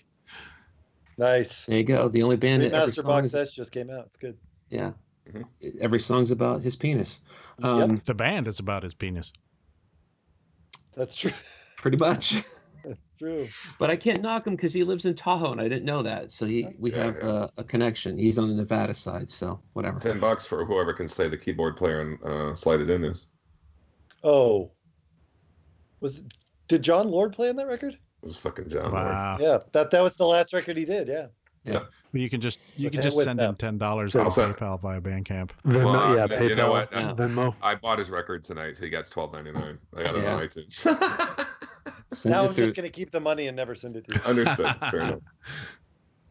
So my Doom album, which at the time was not a Doom album because, like you guys said, nobody called it Doom. But when you go back and look at it now, to me, it's in the very first wave of Doom, and it's before Candlemass. But it's in between Sabbath and Pentagram. And my choice, my newly revised number one is Trouble, Psalm 9 to me. Nice. It's, you could choose that or St. Vitus, but I went with them because I thought their sound was a better sound than St. Vitus personally. For sure. Yeah. So I have to say, seeing the Skull play Super Bowl night after the Eagles won the Super Bowl at Atlas and sing the Templar was fucking magical. It was like my perfect night in the entire world. I mean, better than when I got married, better than I had my children. Like, better than that Eagles night won the with Super me. Bowl, better than anything. No. Nothing is better than that. Hey, Will, we weren't there, unfortunately. Was there like a haze about 7 to 8 feet up off the ground while they were playing? You know what the haze was from? Man, the Wagner guy smokes a lot of cigarettes, and he's the only person I know who got away with smoking cigarettes inside the brew space. Well, that's funny. He's smoking cigarettes in DC at this current time because I've heard at other shows he's just getting lit. Yeah, he looked like he was a little lit. Yeah. If you go into the loading bay at Atlas, it just drifts into the brewery. I mean, it's like almost every band just parks their vans in the loading dock. It's just lights up, and it's like it's all throughout the brewery. Well, yeah, because they're just 25 feet from the street, so it's in DC, you're okay. Yeah, pretty much every time I go down to see the Caps now, I'm like, I'm in DC. Oh, it's horrible over there, George. I remember so the bad. first time I went to Denver after it was legalized. Oh my God, that's all I smelled. I mean, it was like to me, Denver just smells like pot now. Oh, LA is the same way. It's Everywhere, all the time. You can Are guess. you sure you're not just driving by Kevin Smith's house? Yeah. Well, yeah, but Jay, you're in the Bay Area. You got other smells up there right now. Such as what do we got? Poop. Was there? Oh, I see. I thought there was an event going on. Oh, you just mean normal smells, yeah. Trevor. Smells like hippies. I mean, knowing I it's just like love of all the things. I was like, what is he going to come up with? Poop. Oh, it's like Damn, like man. it's like the poop capital of the world. Drop Right? with that. Woo. And you can't walk down the street without stepping on someone's poop and then sitting out. Those hippies. Hippies. My number one I thought would be everyone's number one, or at least on everyone's list, and no one has said it yet, but Black Sabbath. Yeah. The original heavy metal album, the original Doom album, the original everything album. I considered it. In a way, the original black metal album, in the smallest kind of way, was the introduction of the Dark One into the music scene. So I got another Whitesnake question for you. $10 for who can Cozy Powell plays drums on Slide It In. But who did he replace? Who was Whitesnake's previous drummer? Ian Pace. There you go. I'm just trying to point out that Whitesnake was a really cool fucking band for a while. You're also learning that I'm a big Whitesnake fan. I think. No, that's fine. I mean, they were all. Jay's also learning he owes you a lot of money. Jay, there are other albums to buy on Bandcamp, so. Yeah, to be sure. There are other Ashen Horde albums. Do you have 9 Plagues on vinyl? You should pick that up. I actually have it on vinyl. I do have it on vinyl. Go fund me, baby. I got but I don't know. I'm going off on this tangent, but everything the Whitesnake up through Slide It In is good. Forget what you know about it. I think the self-title is fantastic. I think about half of Slide It In or Slip of the Tongue's good, and then I kind of lost interest. But I was just mad when John Sykes left, or when John Sykes was asked to leave. Asked to leave, yes. My number one is has been mentioned once already, but it's it was very well already talked about by the person who said it. But I'm going to just add a little bit, which is I do think when we're talking about British Steel, we're talking about Stained Class and all these things. I think we were building up to something unknowingly. And was it Defenders of the Faith? Yeah, that's what I was going to say. Defenders of the Faith. You're like, I'm just the best Priest Priest is album one ever. example. No, there were several converging threads coming together of different bands. Everybody from Motorhead to so on and so forth. But John actually said exactly what I intended to say about this, which I think the birth of modern heavy metal is Iron Maiden's Number of the Beast. Yes. And therefore, I would almost go so far as to call it a heavy metal as a genre. It's a genre-defining album, without a question. Oh, is that what we're doing? And I've said, well, that's where I'm going with that. But we've said Master of Puppets. In the past, I have often said that's the best. It's not. Number of the Beast is the best metal record ever recorded, as far as I'm concerned. Yeah, for me, that's a totally different category. I did not properly think about this. Yeah, well, I just wanted to go genre. That's good. Yeah. Well, and I really, if you want to know about heavy metal, that's the record I'm going to hand you. If you don't like this, there's not a lot you're going to like here. Well, this is awkward. I love you, George. So my number one is thrash. Oh. Oh, okay, we'll go with it. And it's Master of Puppets. Because that was, I can't argue. For me, I mean, that was life-changing. Everything before, I mean, there was some Slayer and some Merciful Fate and like metal charts and stuff, but that album changed everything. Everybody Yep. wanted to follow that album. And Actually, I don't know if that's except true. Metallica. Everyone, yeah, except Metallica. except Metallica.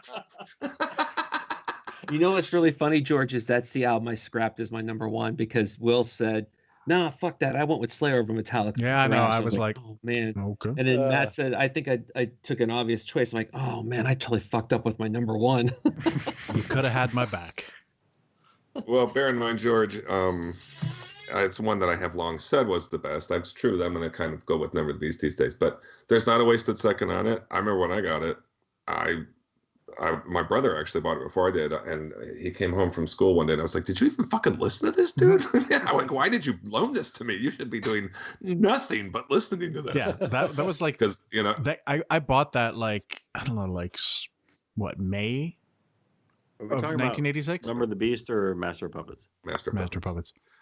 Okay. And that was the only thing I listened to that whole summer, which back then I didn't have a lot of stuff. It was like, I probably had like 20, 30 albums or something. Well, you know what? I'm going to call bullshit on that. I bet you listened to Among the Living that summer too. Didn't. Okay. Because It didn't come out till '87. That's why. Oh, but is that when it came out the following year? Okay. Spreading the Disease though was out. Okay. All right. which okay. I probably Yeah, bought, culpa. but after the first like dozen listens of Master of Puppets, I was on this like, Yeah. like I Was it was religious consciously saying I am not listening to anything but this album this summer, and Mm-hmm. and I did that. No, I remember it was the same way for me. I couldn't take it out. Mhm. I couldn't take That's it what out. she said. Oh yeah. I guess he said in this case. Wait, Trevor, did you just make a gay dick joke? You're like, give me a high, give me It's a a high little five, Michael Scott thing going on. Yeah. I still remember the drive home from Briarwood Mall in Ann Arbor, Michigan, where I bought the album, put it in my Walkman in the car, and listened to it on the way home, and said, "Holy shit!" It's burned in my brain that trip home, listening to that album, going, "Holy shit!" It's funny because I have the same experience where I got the cassette, I put it into my parents' red Ford Taurus on the way home from Paris Island, and it was a Black Album. And I said, "Holy shit!" and I threw it out the window. No, I have that memory too, though, George. And it was that I played trombone in the band, and we went on this trip to whatever, some city to do a marching band thing or something like that. And I listened to it exclusively. It was probably a 4-hour trip. And when I got back, I was in a different world. Did you like melt your trombone and sell it for scrap metal and then pick up what happened? No, but I used to sneak off and smoke cigarettes and stuff like that while everybody else was being good and doing the things we were supposed to do. Mm-hmm. But I remember that, and I remember specifically. I remember just like, holy shit, everything just turned left, didn't it? Something new happened. Yeah. All right. Well, It was fun. yeah, that was definitely cool. Thank you, Trevor, for that choice. You're welcome. See? All right. I do offer something. Yeah. Music and script choices. Frivolity. Yes. All right. Moving on to what we are listening to lately, or not lately.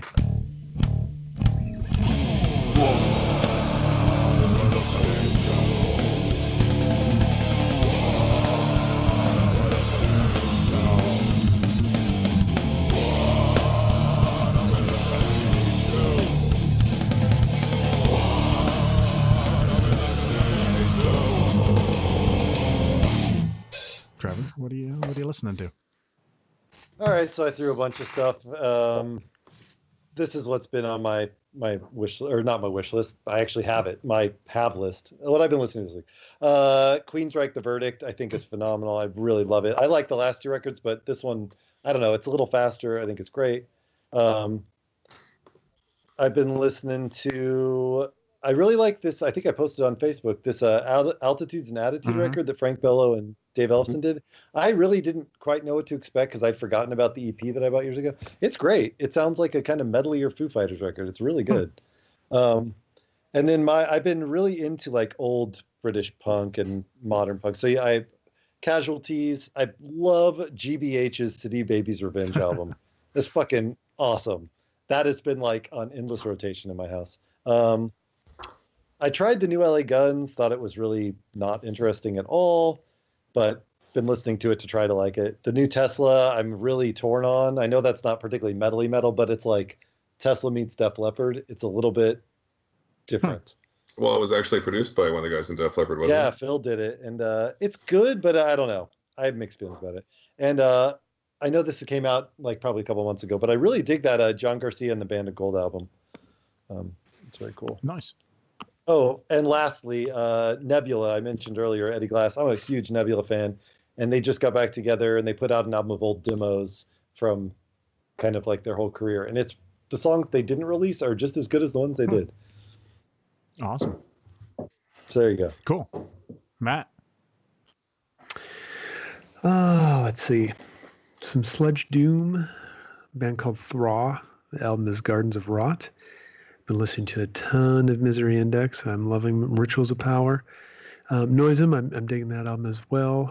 Some Icelandic black metal. The band is called Kaleker. The album is Heart of Lead. A band I would call Savor, but it has a weird mark above the A, so I'm sure it's something else. Shaver. By Gillette. Some post metal from Norway. The album is called They Came with Sunlight. Been spinning the new Rod in Christ. A band called Shapti, which is made up of members of some U.S. black metal bands. A dude from Falls of Roars. I can't think of the other guys. I'm still spinning the Swallow of the Sun, MIKP. That stands for Minus Intensive Keyboard Player. It is a whole different Swallow of the Sun. I'm accepting the fact that he's gone, but he is missed. That's the first step, is acceptance. Oh, no, is that the first step? No, I think that's the last step. You're right. Sorry. So I did a lot of hard work to get to that point. Well, I'm doing it backwards. So it'll be. Oh, right. Okay. Yeah. You'll be distraught at the end of this. Nice. Yes. Yeah. I'll be in denial. Band called Electrocution, and the album is called Psychonolatry. They kind of remind me of older Morbid Angel. Yeah, I listen to that. And then obviously a lot of Ashen Horde and Fallen Cathedrals. Great. Oh. All right. Right now, people are saying, "Who's that guy that's been talking a lot tonight?" I haven't heard from Matt yet. Man, when's he gonna put up a new emoji? That's awesome. Okay, so for me, let's see. Band, we got it in the box. I saw them at Prague Power. I didn't think I'd like them, and I actually dig them. Band called Cellar Darling, Spell, folk metal, prog rock from Switzerland. Another band I think we got in the box called Chrome Waves, Grief Obsessed. They're a post-black metal band out of Chicago. I think one of the guys is from Amansus. We've talked about them before. Instrumental post-metal band from Spain. And no, Will, they are not from Greece via Spain. They're actually from Spain. I think the name is Chiconia. I don't know how to say it properly. I think that's it. And the album's called Myriker. What was that band that? Yeah, I can't remember. But they're from Greece, and you thought they were from Spain, or vice versa. No, I can't remember which one of us started it. Hold on. Anyway. Yeah, well, I'll think of it in a second. Cut it all out. Yeah. Anyway. Hannes Grossman, we've mentioned that. The Apofina album is kind of crazy tech death, or technical death metal. Band that I heard of from Matt. He just mentioned them once, and he caught my attention because he said they were in the vein of Cult of Luna or The Ocean, and it's the Moth Gatherer, Esoteric Oppression. Loving that album. Mm-hmm.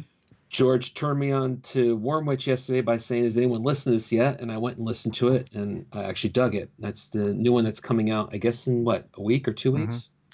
Heaven That Dwells Within, kind of black metal, black and roll, I guess, a little bit. Nice.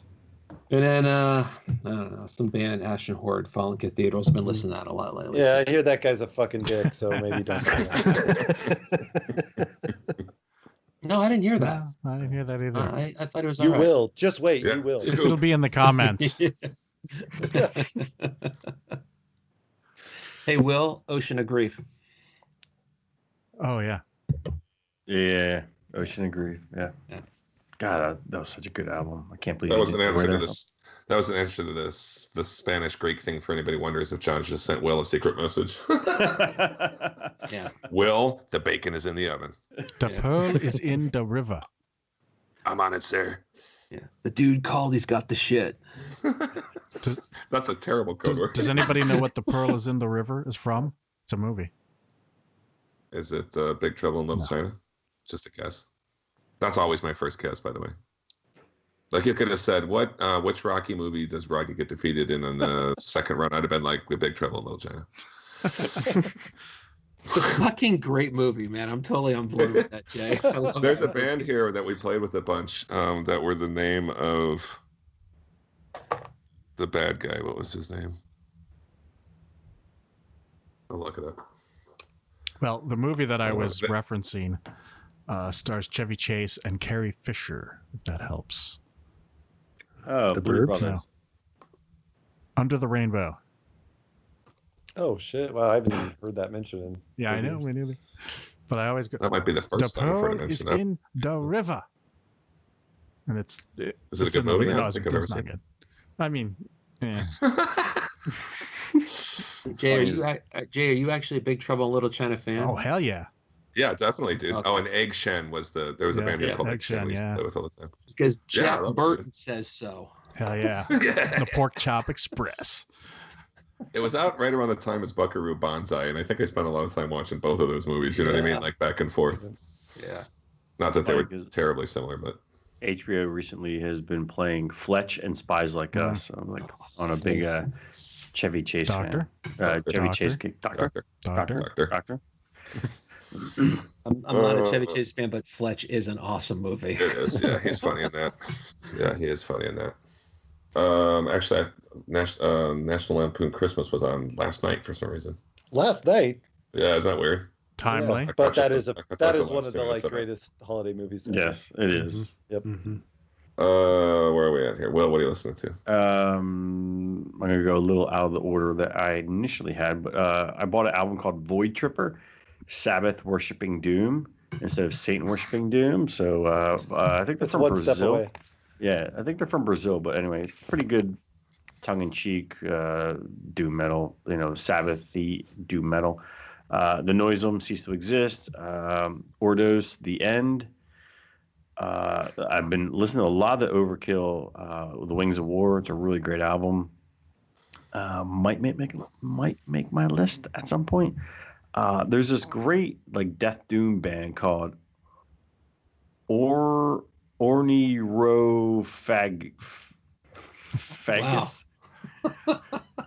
I'm trying to figure out if that's a real band and we're supposed to figure It out what it is. is. This is actually my favorite thing is when you have to say the names aloud. Yeah. And it's like, oh yeah, that's one of my favorite bands, and they're called oh shit. I couldn't. Oniro Fagus. Phagus. Phagus. It's Oniro. Onerophagus. Oneirophagus. Okay.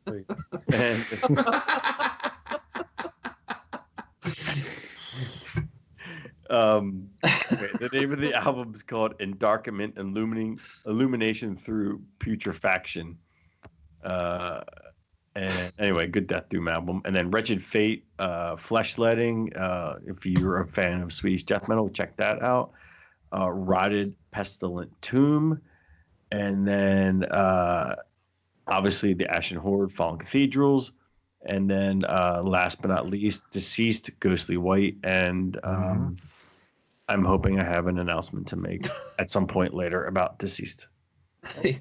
Hey, just real quick, Will, when you said Wretched Fate, I thought you said flesh lighting, not flesh letting. Wretched Fate. Flesh lighting in my pestilent tomb on the wings of war and the darkenment of cease to exist, a Sabbath worshipping doom. Wow, dude. You can tell it's getting late. It sounded like you were reading from a Lovecraft book there for a minute. No, he was getting ready to read some lyrics. Yeah, it is 12:15 local time, and I'm Shit, sure it's tomorrow. yeah, You guys realize you're in tomorrow. yeah. Yeah. Yeah, Jay and I are stuck in yesterday. Yeah, hey, does So is anything Matt. interesting happen in the next 3 hours? Yeah, what still can you got tell us? 45 minutes. What's the future like? This It's shit's dark. crazy. It's Saturday. Yeah, the Mueller report came out. We haven't gotten wind of that yet. All right, I'm listening to Ordos The End. It took me a minute to get on board. I don't know why. I was just listening to other stuff. Not sure where I set it next to the last one yet, but that doesn't mean I'm having trouble with it. I like it a lot. I've been listening. So speaking of Ordos, Yeah, let's talk about it. I'm interested in your opinion. Jay, did you have the last one? You did. Fuck yeah. You and John. So what do you think the last was? The last one was kind of way up on my list. Yeah, House of the Dead. Me. Yeah. I House of the think Dead. I think you and I were the ones that had it on our list. No, I think John did too. No, John did. it fell off at the very I think end. we all browbeated John and George. George to get it. No, I think John. I bought it I before like all of you fuckers. Yeah, but you hate it. Here we go with this again. Yeah. Oh, okay, yeah. So randomly buying 72 albums one day doesn't necessarily mean you bought I the told album you before. guys about it, and you were like, "Yeah, whatever." And then a month later, you're like, "Hey, there's this album. It's really good." And I'm like, "Fuck y'all." It's like going to like fucking Kmart or something like that, and hitting the fucking bargain bin and just grabbing like 47 videos for like $13. Now I have to say my thing, which I say every time is, yeah, we remember that, George, but John somehow told us to listen to this one. I told you to listen to it. You're both fucking right, but you said it with 40 other bands. Look, John, I'm not going back and looking through that fucking Facebook, thing that I'm not going through that list to see who said it first. That'll take me at least 4 weeks. I will tell you exactly what I remember is John tweeted out that it was his headphones only album for the night, Ordos House of the Dead. I was in Philadelphia in my brother-in-law's house, and I found it on Bandcamp. I put it on. I fell asleep listening to it. Or I should say, I listened to it as I was going to bed, and I fucking loved it. And I do not have no recollection Because whatsoever. you don't listen to anything I say. Because when you go through A through Z, I lose interest at B. This is known about Will. That's a good self-defense. He's saying his own shortcoming. That Apparently, you didn't listen to it either, George, because it didn't even make your honorable mentions. Because I didn't think it was that good. I thought it was good enough to tell you guys about, but it wasn't list worthy to me. I'm being sincere when I say I hope we never stop having this fight. It's our longest. It's our longest running fight. Well, I feel like you were going to offer up an opinion about the new one, though. My only opinion is I think House of the Dead is a little bit better. I do too, but this is creeping up on me, so I'm going to reserve my final judgment. House of Doom is House of the Dead is a little heavier for one thing. Yeah. Maybe produced a little better too. I think also this one's longer, the new one. It's a little bit longer. So, but I actually like the new one better than House of the Dead personally. So with that said, I also have been checking out the Worm Witch. I actually liked their last record. I think this one's better than the last record, and I liked the last record. This is good. Did George tell you about the last record first? Actually, I think I told George about it, to be honest with you, and I think he probably remembers that. Well, George does it was one of credit my for telling me. What are you listening to things way back when it first came out, and then George got it. It was like right when the Vampire record came out. That was good too. Reason. Yeah, and they were like these two kind of cool records I felt at the same time. I have been revisiting Frost just to get ready for Decibel, just because I really want to have that fresh in my brain when the time comes. Nice. I've made it clear to everybody, maybe I have, or maybe I think I mentioned to you guys recently, I'm kind of have a Michael Schenker group resurgence because I bought tickets to his fucking big Michael Schenker Fest thing. Yeah. The Candlemass record is really resonating with me. Still listening to the Running Christ, and then just full on geeking out on Overkill. Wings of War is great. The last one I really loved before that was Ironbound. But the truth is that I didn't really stick my feet into the ones between those. I went out and bought everything. I went out and bought everything from Taking Over through Wings of War, and I have listened to so much Overkill in the last 2 to 3 weeks. Feel the Fire? No, I bought them all. Yeah, I mean, I just started with, Feel the Fire. And I would also recommend to people, if you don't have the Live and Overhausen things where they did all of Horoscope and all of Feel the Fire, and they're fucking great, dude. But if you don't know, if you haven't listened to the Electric Age, the Grinding Wheel, what's the other? The other recent records: Grinding Wheel, Electric Age, White Devil Armory. Yeah, White Devil Armory. Yeah. And then, as Will just mentioned himself, Wings of War. All of it's good. You have to absolutely worship Years of Decay. By far their best album. Yeah. Actually, I might like Horoscope a little bit better, believe it or not. But Years of Decay is cool. Yeah, I swear to God, there's something about that record that strikes. And they've always had a little Metallica worship going on, to be honest with you, in places, but up to and including if you watch the video for Hello from the Gutter, that one guy might as well be James Hetfield, the guitar player. That stated, I did not. It's fun when you rediscover a band that you already do kind of know. Overkill's one of my favorite thrash bands now. Listening to so much Overkill. So there you go. That's my rant. But excellent, good stuff, dude. I'm an Overkill devotee at this point. I love you. And the Wings of War is great, isn't it? Will, I mean, it is. There's a song in there called "Head of a Pin" that I fucking love, dude. Well, I have to say there is a little bit. There's a line in that the song "Welcome to the Garden State." Yeah. Where he meets a girl from Philly and he tells her to get the fuck out of here. I'm like, I can see that. I understand. Said the Flyers fan. Yeah. You also might want to on their Facebook page, they did a documentary called "Welcome to the Garden State." It's a 7-parter. If you're bored, you might go watch it. It's pretty interesting. They just talk about the history of the band over a 7-part documentary. Oh. It coincided with the release of this. So I did not know that, but I will check it out. Yeah, it's worth your time. I actually I ran into Bobby at Decibel Tour a couple of years ago when it was like horrendous, and Obituary playing, and Bobby Blitz Ellsworth was in the balcony wearing a bright white shirt, and he stood out to everybody. Check me out. Yeah. I'd like to meet him. He seems like a really funny guy to me. I think he's a little more conservative than I am, but he's funny and also just like this uber positive guy. There's a lot of funny videos of him on the web, like, tour bus. Check out our tour bus type videos. He's fucking funny, man. He was just on Liquid Metal. He did the Hostile Takeover, I think. Well, that's the band. Good. Top of my list. I hope they come through here this year because I really want to see them this year. That was a problem. I don't listen to that anymore. The Liquid Metal thing. Liquid Metal is getting more and more terrible. Yeah. There's the only time I like to listen is when Ian Christie does his stuff, and I just happened to flip through and he was talking. I was like, oh fuck, I want to listen to this because he was funny. So. Hey, you just reminded me of Ian Christie. I'm sorry I keep referencing it, but does any of you guys know what Varg's real first name Christian. is? Varg Vilkins. Christian. I just love that dude. So amazing, yeah. His first name is Christian, yeah. George, I defer to you. Just to stop you, Jay, that is also, what's his name? Gall. His real first Christian too. Yeah. But I also, so here's what I love then too about Lords of Chaos is that a Jewish kid played a guy named Christian who was a Satanist. And there's a joke in there somewhere. Three guys walking to the bar, and it's one guy. Yeah, it's Varg Vilkins. George, it's your turn. All right, so I got 2 things to say. First of all, I completely forgot about honorable mentions. Does anybody else have them?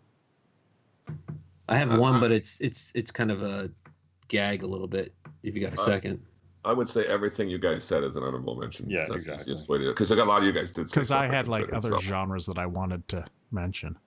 So, throw it out. Lady Gaga is. Actually, I want to hear George. I want to hear John's gag first. Yeah, because to me, this is a negative impact on music. Oh, you're gonna talk about the Black Album again? There it is. Nope. It's the first Van Halen album. As awesome as that album is, it literally created the worst genre of hard rock music ever. Hair metal. Oh, hair metal. Why would you hate hair metal? I can't fucking stand it. Yeah, there are degrees of awfulness, but there's some really good bands that came out of that. Well, the sad thing is there's a lot of great musicians in hair metal that played it, and I wish they hadn't, but the guys in Steel Panther are very talented. They are, and I see those guys at the grocery store a lot. Oh, do you live out by you? Because Ralph Sands lives just nearby in Studio City, and I see him at the grocery store all the time. You know what my issue is? Do me a favor next time. Tell him I love that song. I believe in a thing called love. Oh my god, dude! Wouldn't that be the meanest thing ever? That was fucking hilarious. I saw Josh Todd there not too long ago wearing a Buck Cherry shirt. And I was laughing because I'm like, I think he wears that because he wants people to be like, who is that guy? Oh, it's the guy from Buck Cherry. That's rough. That is rough. Though I have to admit, I kind of like a couple. Is of that their Willem songs, dude. Dafoe? The Cocaine Oh, it's song, Buckcherry guy. fucking cool stuff. No, oh no, yeah. Jawbones. So yeah, we need to have a hair metal chat in Philly. Yeah. I'm gonna You cut Yeah, best with off the defense. air. Yes. No, you know what it is I see a band like Motley Crue, who, by the way, with Nikki Sixx, just shut the fuck up right Oh now. Yeah, Jesus! that dude. definitely Shut is up. happening. And apparently the dirt is terrible. Well, the Oh, trailer is no. hard to. I hardly got through the trailer. It's 3 minutes long. I I've was like, never- when is this going to be over? I never saw a band accuse another band of stealing their stage setup when, in fact, they were Right. the ones who stole the stage setup from the band they're accusing of stealing from. Yeah, it was basically You know what a comes no, to mind? no take backs kind of thing. You know Yeah. what comes to mind, John, is the fact that John Fogerty lost the right Yes. to the Creedence. This is one of my favorite movies. John Fogerty didn't have the rights to the Creedence Clearwater songs, even though he wrote them all. And then, if you guys remember, he released The Old Man Down the Road in the '80s as John Fogerty, but it sounded so much like Run Through the Jungle that he got sued by the owner of his catalog Yes. for what's the word? Ripping off himself. Self plagiarism. He Plagiarism. plagiarized his own music. And he was in court, and they said, "Well, this sounds like Creedence Clearwater Revival." He says, "Well, it should. I wrote the I'm song. that guy. I'm that guy." I can't not sound like that. I'm trying. Believe If me. you ever get a chance, Howard Stern did a phenomenal interview with John Fogerty, He's where bitter. he talks about all this stuff. And they were young kids, and one of the guys in the band had an uncle who was a lawyer, and the Yes, uncle yes. said like, yeah, sign this, yeah, whatever. Yeah, you're good. Yeah, You're fine. Yeah. Yeah, sign this, and they were fucked. The He may story- have a right to be, dude, but John Fogerty, one of the most bitter people in music, dude. Well, him Oh, and really? his the battle Yeah, between him and his brother was just, it makes the Gallagher brothers look like pissant boys. I mean, Wow. they up to and including like on his brother's deathbed, right? Yeah. Didn't like I it think kind of he went to reconcile, and his brother told him to fuck off, basically, I think, on his own deathbed, yeah, which is crazy. So that's fucking crazy. anyway, Anyway, yeah, just sure. hey, Trevor and Philly, ask me about what I think about Motley Crue, and then you'll know why I don't like hair metal. Go from I've there. You know, oh yeah, no, I'll talk about that when Yeah. we get there. There's some stuff I don't want recorded. Yeah, But I do want to. I want to validate. I just want to follow up one more time and say the dirt looks terrible, dude. The review I saw was it's a terrible movie about terrible people. yeah. Hey, so I just want to give you a quick update, Trevor, that since you mentioned Brutal Truth, I texted Danny Lilliker, and he will not be at Decibel Fest this year. Oh, that's too bummer. bad. That is too bad. It's He's a record cool store guy. day. Yeah, it's Yeah. record store day, and he works at a record store, so he will be working. Aw. Oh well, we got to go to Vinyl Altar then on Record Store Day. Yeah. Vinyl Altar, yeah. It's one of the few places that was like an early Ashen Horde Yeah, adapter. it's a nice store. Oh, were they? Oh, really? Have you Yeah, been they in? were one of the first places to carry our shit. And so yeah, I'd actually love to swing by one. Yeah, it's cool. Have you been there before? We will Yeah. swing when we're in Philly. Don't worry. They have an You actual. swing both ways. And it's your turn. And that's when Trevor gets Yeah, uncomfortable no, we again. don't. Just kidding. I like that, Judge. Yeah. He bites his So bottom lip and he just shakes his I'll head let you very, know if very we get to slightly. that point. Yeah. Fishbowl. All right, George. I feel sure, George. Oh well, George has his honorable Yeah. mention. So, a few other genres. Viking metal, Bathory's Hammerheart. Nice. Prog metal, Ooh, Cynic's Focus. Definitely. Yeah, that's fine. nice. That's a I good like choice. it. Folk metal. Paul Masvidal, he lives out here too. What's that? Paul Oh, Masvidal, yeah. he lives out in Silver Lake here. Yeah. And folk metal, I went with Skyclad and Oh, and boy. either Wayward Sons of Mother Earth or the Silent Whales of Lunar Sea. And then two more that were sort of, well, another black metal one would be Mayhem, Day Mysteries, Dominus Satanis, just because. Dude. Well, it, You know, you don't have to Yeah. explain yourself on well, it. I mean, it's funny because like not a lot of bands actually sound like that album because it was kind of unique, but they influenced a lot of bands. So They did, but it also, I mean, honestly, and musically it is. There's no question about it. You could not know anything and know when it came out and you'd be fine. But there's no other metal record with that much lore attached Right. to it either. Oh, absolutely not. Yeah. You know, that's all I can think of. and an addendum to death metal, what I believe it was Trevor said. This is going to be the brutal death metal, and that would be Cannibal Corpse, Vile. Nice. Oh, cool. Awesome. Yep. Yep. All right, those are my honorables. Now, in terms of what we're listening to, I'm going to give you all the option of not sticking around for this. Yeah, I know it's been a while, but it is 12:30 at night East Coast Now, time. on one hand, it'll only take me 5 minutes to do it. I mean, we've been doing this for 3.5 hours. Can you sit through another 5 minutes? Or I can record it after and just drop it in. Is this gonna be one of the times where you drop like something cool like Ordos, but you only mention it here, you never listen to it again, and then we all pick up on it independently because John's listening to it, and then we love it? You've caught my plan, is to say something really awesome when you're not here.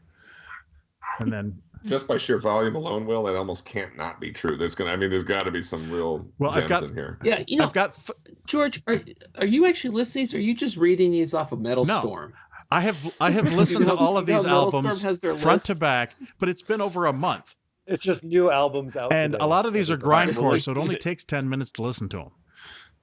All right, so just So go. it's going to take longer to mention the albums than it is to listen to the albums. I will not go into the whole, this is who they are, this is where they're from, this is how many albums. I'm just going to list them. All right? All right, There you go. go. Okay, that's 5 reasonable. minutes. Here we That's go. reasonable. Wait. I'm gonna time this. Hold on. 1, 2, 3. Here we go. Go. Okay, so what I've been listening to, it's been a while. There's a lot of stuff on here, but it's a lot of grindcore, so it goes by fast.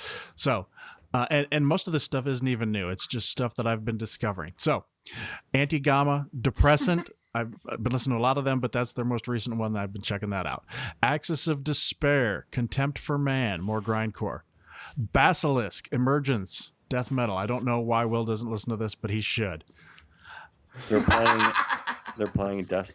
Atlas at the benefit show. Beaten to Death, Agronomicon.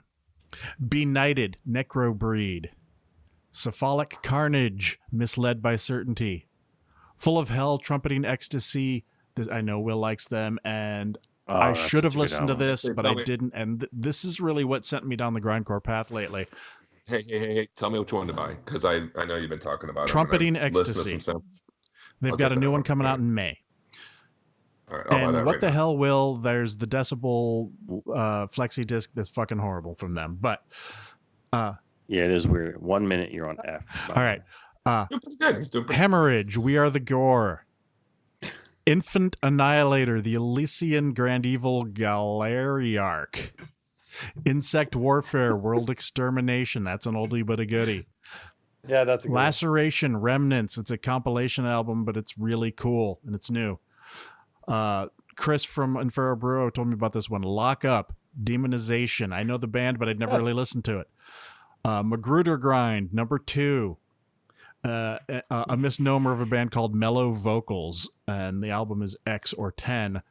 Let me just spoiler alert: the vocals are not mellow. I went back and listened to the first 2 Monstrosity albums because of Corpse Grinder, Imperial Doom, and Millennium. Will ought to like that. Millennium's phenomenal. Oh, Millennium was so good. So good. Mumakil, Flies Will Starve, more grindcore. Nails, the second and third albums, Abandon All Life, You Will Never Be One of Us. The entire Nasum catalog, particularly Helvet, a band that I just learned about that was from last year but is really awesome, called Pan, and the album is called The Boreal Coast. You should definitely check that out. Another grind... Oh, yeah, that's the one you said it was like Temple of Void, right? Or somebody said something it was like like that. Temple of Void. Another grindcore band, Pink Mass. By the way, which they're not. Necrosexual. A band that I didn't realize had a new album coming out today, but I just found out today, so I listened to that as well. But I was listening to their previous album. This is Prostitute Disfigurement, From Crotch to Crown. They just released a self-titled one today. It is pretty awesome. It's like Cannibal Corpse kind of style. Man, Rectal Itch sounds tame now. I know, right? It's like, yeah. Ravenous Death. Fetal Hymen, man. It was so... Ravenous Death, Chapters of an Evil Transition.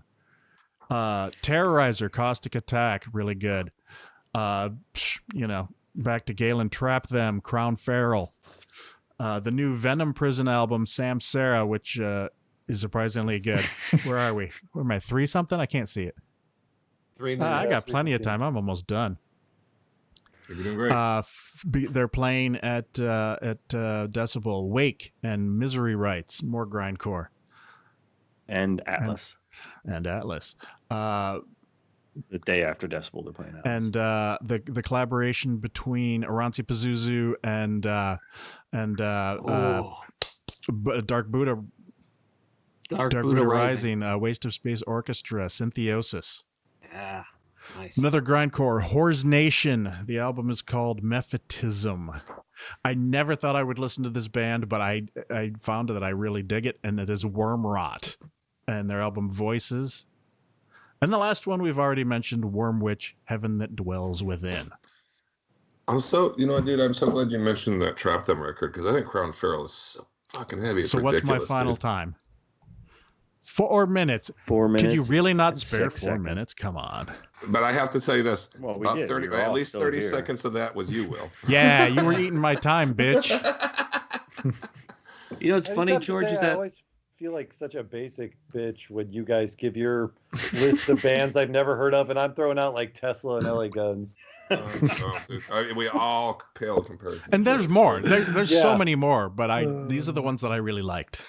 hey, George, if you tally up all those albums time-wise that you just listed, they're still not as long as the last Bellwitch Yeah. album. Yeah. There's a lot of grindcore in there. Oh, that's awesome. So there you go. That's what I've been listening to. And now we are at the end of the episode. So thank you again, Trevor, for joining us. Please go and check out Ashen Horde and Fallen Cathedrals. Pick it up. And Trevor, we are really looking forward to shaking your hand, seeing you face to face, buddy. Yeah, That'd be man. good. No, I'm psyched. For about sure. it. We will. You are most welcome presence on this podcast. So. Yeah, what's going to be great about Philly is we can finally meet you in person. I will finally meet Dad of North of the Darkness, Marcus in person, John Burkholder Travis in person. There's going to be so many people that we feel like we know, we're brothers with, but we will actually meet them for the first time face to face. Good stuff. My prediction now, the catchphrase next year will be on the boat. Either that or man overboard. Yes. We will be replacing an old phrase with something like Yes. that. We don't need that phrase anymore. In the river. I doubt that anybody else. This one time on the boat. I doubt that anybody else has been as focused as me, but they are doing, what is it, refurbishment there at that hotel, and I'm deathly afraid to come in and find that carpet gone, man. If it's not there, I don't know what I'm going to do. I am bringing the scarf. Are you? Oh, I'm bringing a scarf. I looked up trying to get custom podcast scarves made, but it wasn't. It didn't. They were.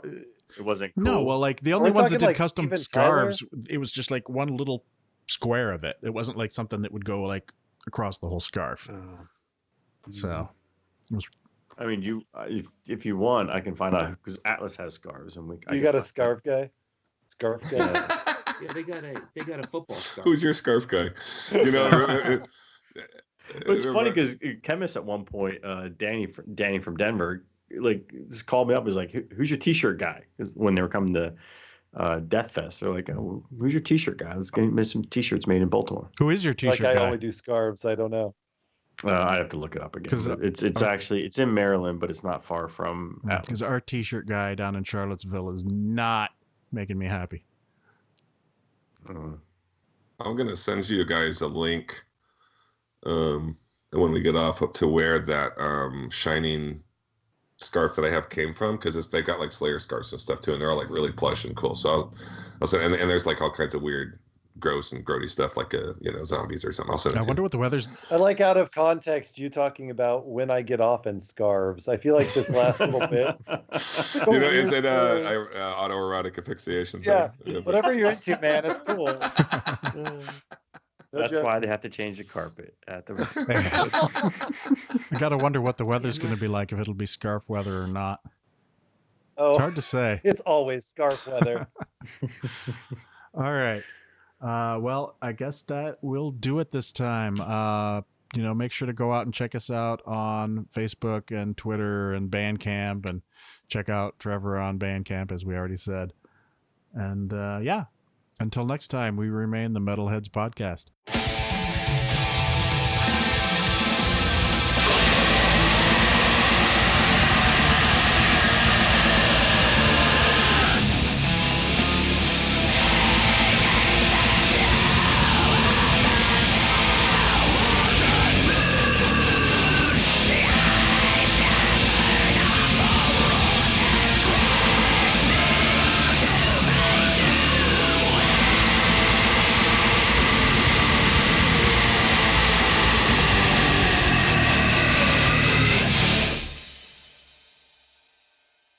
about you being able to really and truly bring in $7,000 to $14,000 every 2 weeks with our exclusive 100% automated business. Now listen, I know there's a lot of BS out there, but I can tell you this isn't one of them.